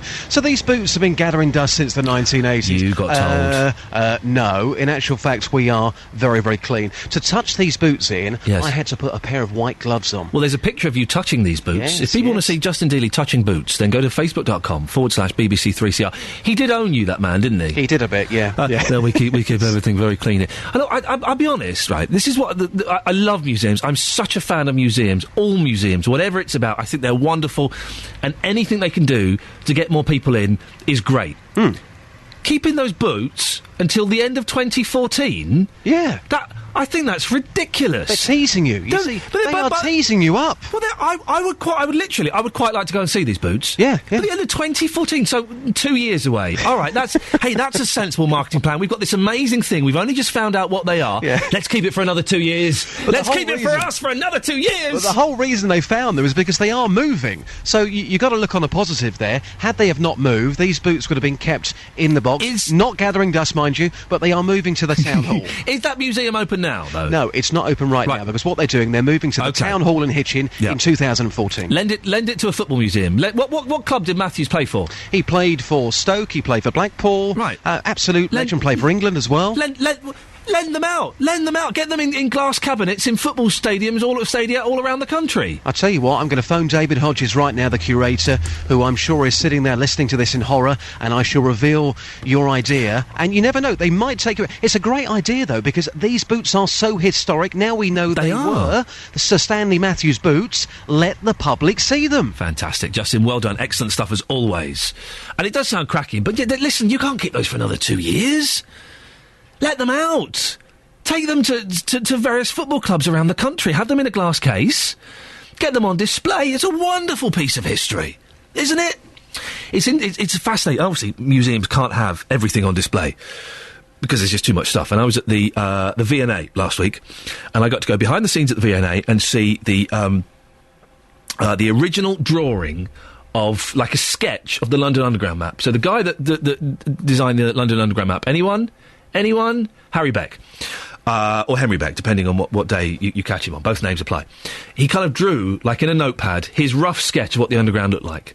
And they've got it stored. They've got it in storage. I'm going, why don't you put this out on display? This is proper living history. Wonderful. 1931 he drew it. It's a wonderful, wonderful thing. My friend's friend works at the Natural History Museum, and we went there for a kids' party. He took us behind the scenes of the Natural History Museum. I got to go in the room where they've got loads of monkeys in jars. I know! Loads of pickled monkeys in jars. It's incredible! Pickled monkeys in jars. It's a secret room. You're not allowed in there. I went in there. Yes, I saw it. Get those boots out on display. Come on. People want to see it. Texts 81333, starting your text 3CR. Put your name on, otherwise it won't get read. About cats. We put spikes and razor wire on fences to keep intruders out. Cats and other wildlife see the spikes and avoid them. Anyway, you can buy spikes in several catalogues to put on fences to deter cats, says Amanda. Phil says, no sympathy for selfish cat owners who get all uppity when people take offence at them not taking responsibility for their animals. See, people on the Facebook are defending the cats, and on the texts, you're not Tracy and Milton Keynes. Cats are a pain. I don't like cats. It's not fair that I should clean their mess. I've not seen the picture on Facebook, but spikes sound like a good idea. Brenda says you can buy something called tiger dung. Oh, no. Sharon says, did you know you can get rows of rubber spikes to deter cats? These are harmless but uncomfortable, so they don't walk on it. And I would find it acceptable for my cat poo to be returned, provided it was positively identified as ours. You're not going to start running DNA tests on it, are you? Who's the daddy? Jeremy Kyle style. Kyle style. I'm thinking of something there. On the subject of the Stanley Matthews boots, if you want to see the picture, and see Justin's lovely jacket, his quilted jacket, facebook.com/BBC3CR. Gary Henderson has posted, Stanley was a real footballer. Nothing like Beckham. When they played the game, they played it because they loved it, not for the money. Gary, sorry, have you seen all of the newspapers today that says David Beckham is giving away his £3 million salary to children's charity in France? So he's not doing it for the money, so I don't quite get that point. 08459 455 555 is the phone number. Jonathan Vernon-Smith is doing his vocal warm-up in the studio next door. He really does make himself... He takes himself to the peak for you, dear listener. There's nothing he won't stop at to give you good radio. Joyce is in Leagrave. Morning, Joyce. Oh, good morning. You've got a tip for keeping mucky cats out of your garden? Yes, I've been through all the bits you've been talking about today. It's quite right about the police, the signs and all that, but yes. My mum had a little vegetable plot. Yes. And quite small, but it was okay. And we had this cat every time, and every time you went into the garden to get anything out, this horrible smell, and there you go. Anyway, I was told to get some clear bottles, in mineral bottles, you know, pop lemonade or whatever it is, empty them out, fill them up with water, take the labels and things off, obviously, and put them in each corner. Chuck them over the cat. Throw them at the cat. Cruel thing, you. No. And to put them in the garden, in the corner of this little herb plot. Yes. Or anywhere they jump over your fence. Yeah. And when they pass it quickly, the reflection in that filled bottle of water makes them think it's another cat. What? Is there a reflection in water? Yeah. When the movement... Does water reflect in bottles? I'm trying to think. And when the movement of the cat passes it, especially in the sunshine or the light... Yeah. It picks up a movement, and they think it's some other creature. Hang on a minute. If I've got a bottle of water, right, and I'm looking in it, there's no reflection. You just see out the other side. Yeah, but when it's outside and the sun is shining on it, or it's light, and the movement out there, it shines, you see. Oh. And the bottle shines and doesn't know what it is, because you can't see the bottle. It's clear. Yes. And he thinks then, or she thinks, it's a cat. So You see, what you see sometimes is, this is mainly to scare away birds. Maybe this works on cats. You see horrible people who put CDs. They hang CDs in their garden. I've seen that. Oh, it looks disgusting. Oh. I just think it looks it does look a little bit common, doesn't it? Well, you wouldn't want CD. I'd rather have cat poo than CDs. I know. Anyway, just a thought. Well, Yeah. Joyce, thank you very much indeed. Andy is from Henlow. Good morning, Andy. Hello, mate. You all right? I'm all right. What's your take on this? Right, just a couple of things. I mean, putting nails up isn't morally right. Right. But there's a couple of things. Black pepper, where cats have do their business, if you sprinkle down black pepper, yeah, when the cats come along, they sniff it, they don't like it, and they won't go there anymore. We have it. Yeah. I put some crocuses in a flower bed in my own garden, and with the cats, and they dug it up and cracked in there. And then somebody told me about putting the black pepper down. So I put the black pepper down, and they never went there again. Have you heard, Andy? Have you heard about these deviants that put black pepper on strawberries and eat it? No, I don't know. People do this. They get strawberries and they put black pepper on it. And they think it enhances the taste. What a disgusting thing to do! Well, I wouldn't do it on cat food. No, I certainly wouldn't do that. Andy, listen, thank you very much indeed. We've got a couple of comments about this. We'll get to you two in a minute. We've got guests in the studio. The cat poo is what everyone wants to talk about, but we'll get to you in a minute. I promise. Trevor says, use ultrasonic cat scarers. They're high-pitched speaker systems. Absolutely brilliant bits of kit. You place them in your garden, and when a cat breaks the beam, it emits a high-frequency sound that cats hate. Some humans can hear them, usually younger ones. Oh, so hang on, what about the kids? Lisa says, my cats use a litter tray. They never venture past the boundary. Very strange. It's like an invisible force field that keeps them in. Cats hate citrus, says Al. Orange or lemon smells around the perimeter of your property may deter cats. Oh, we'll see about that. Listen, it's Friday, and enough of this nonsense, because we've got some music to end the week on, as we always do. All this serious talk about kids with depression and cats. So we've got the All Nations Choir from Milton Keynes. Right, we've got to introduce yourselves. Who have we got? Sweet J. Sweet J. And I'm Speezy. Speezy. Now, were these the names you were christened with? Your parents gave you these names? No. They're not. Listen, I'm not being funny, ladies and gentlemen. I was told we had a choir coming in. There's only two of you. Two of you does not a choir make. Where's everyone else? Could they not be bothered? Well, what it is that the song that you picked up that we're going to be performing, we wrote it. Yeah. We produced it, arranged it, and wrote it ourselves. We just needed, like a few backing vocals. Yeah. And one of them caught a bag. So obviously we couldn't come in and sing all the harmonies properly, so we'll try and, manage it. Now, listen, he says try and manage it. Yeah. This is a top-notch breakfast show that we do here, the Iain Lee Show. We don't mess around. Is this going to be any good? Oh, yeah.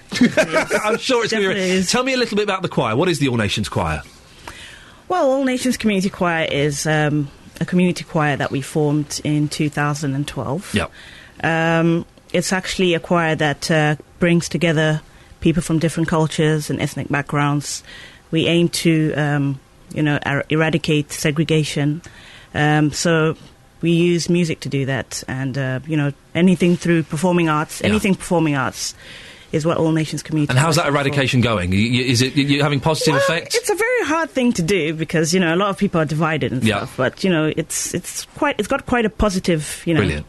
Listen, should we, are you ready? Are you warmed up? You ready for the song? We're always ready to go. We're always ready to go. I like your style. I like your style. Listen, what's the song called? It's called The Calling, but we'll do a little intro in the beginning and then roll through the calling. You go. I'm going to turn my microphone off. You're on your own. Away you go. Okay.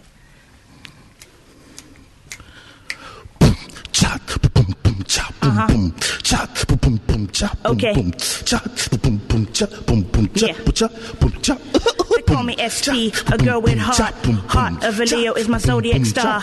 Yes, my brethren, I'm on par. Never challenge, I catch you from afar. Oh, excuse me, you asked me a question. Yes, I'm proud to say that I'm a Christian kingdom child. I'm wild for my father, I make you smile. I'm the king's ambassador. And that's a thing to me, yeah. When they rough me and bend the knee, and me pray every day to make it better. Now hate a gun get me standing straight up. Me earn enough of them things, me puff from things, me say me puff from things, so me get up from things, and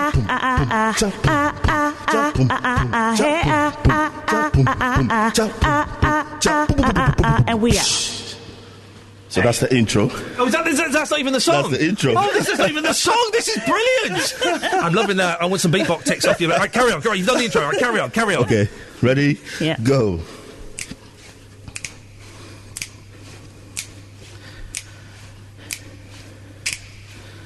Bum bum bum bum bum Whoa, whoa, whoa, whoa, whoa, whoa. Bum bum bum bum bum. Go, I'll have some of that. I'm loving the bum bum bums. That was brilliant. Listen, there's perfect timing as well. We've come very quickly. If people want to come and see you or get involved, is there a website or something they can go and look at? Yeah, they can check us out on www.anccmk.webs.com. Fantastic. Thank you so much for coming in. I really appreciate it. Right. Thank you. Excellent timing as well. There we go. That's not bad, is it? What a lovely way to end the show. Back on Monday at 6 o'clock. Do stick around, though, because the excellent JVS is up next. Ta-ta. Getting beds, hearts and bucks talking. This is BBC Three Counties Radio. Thank you, Iain. Try following that. Good Lord.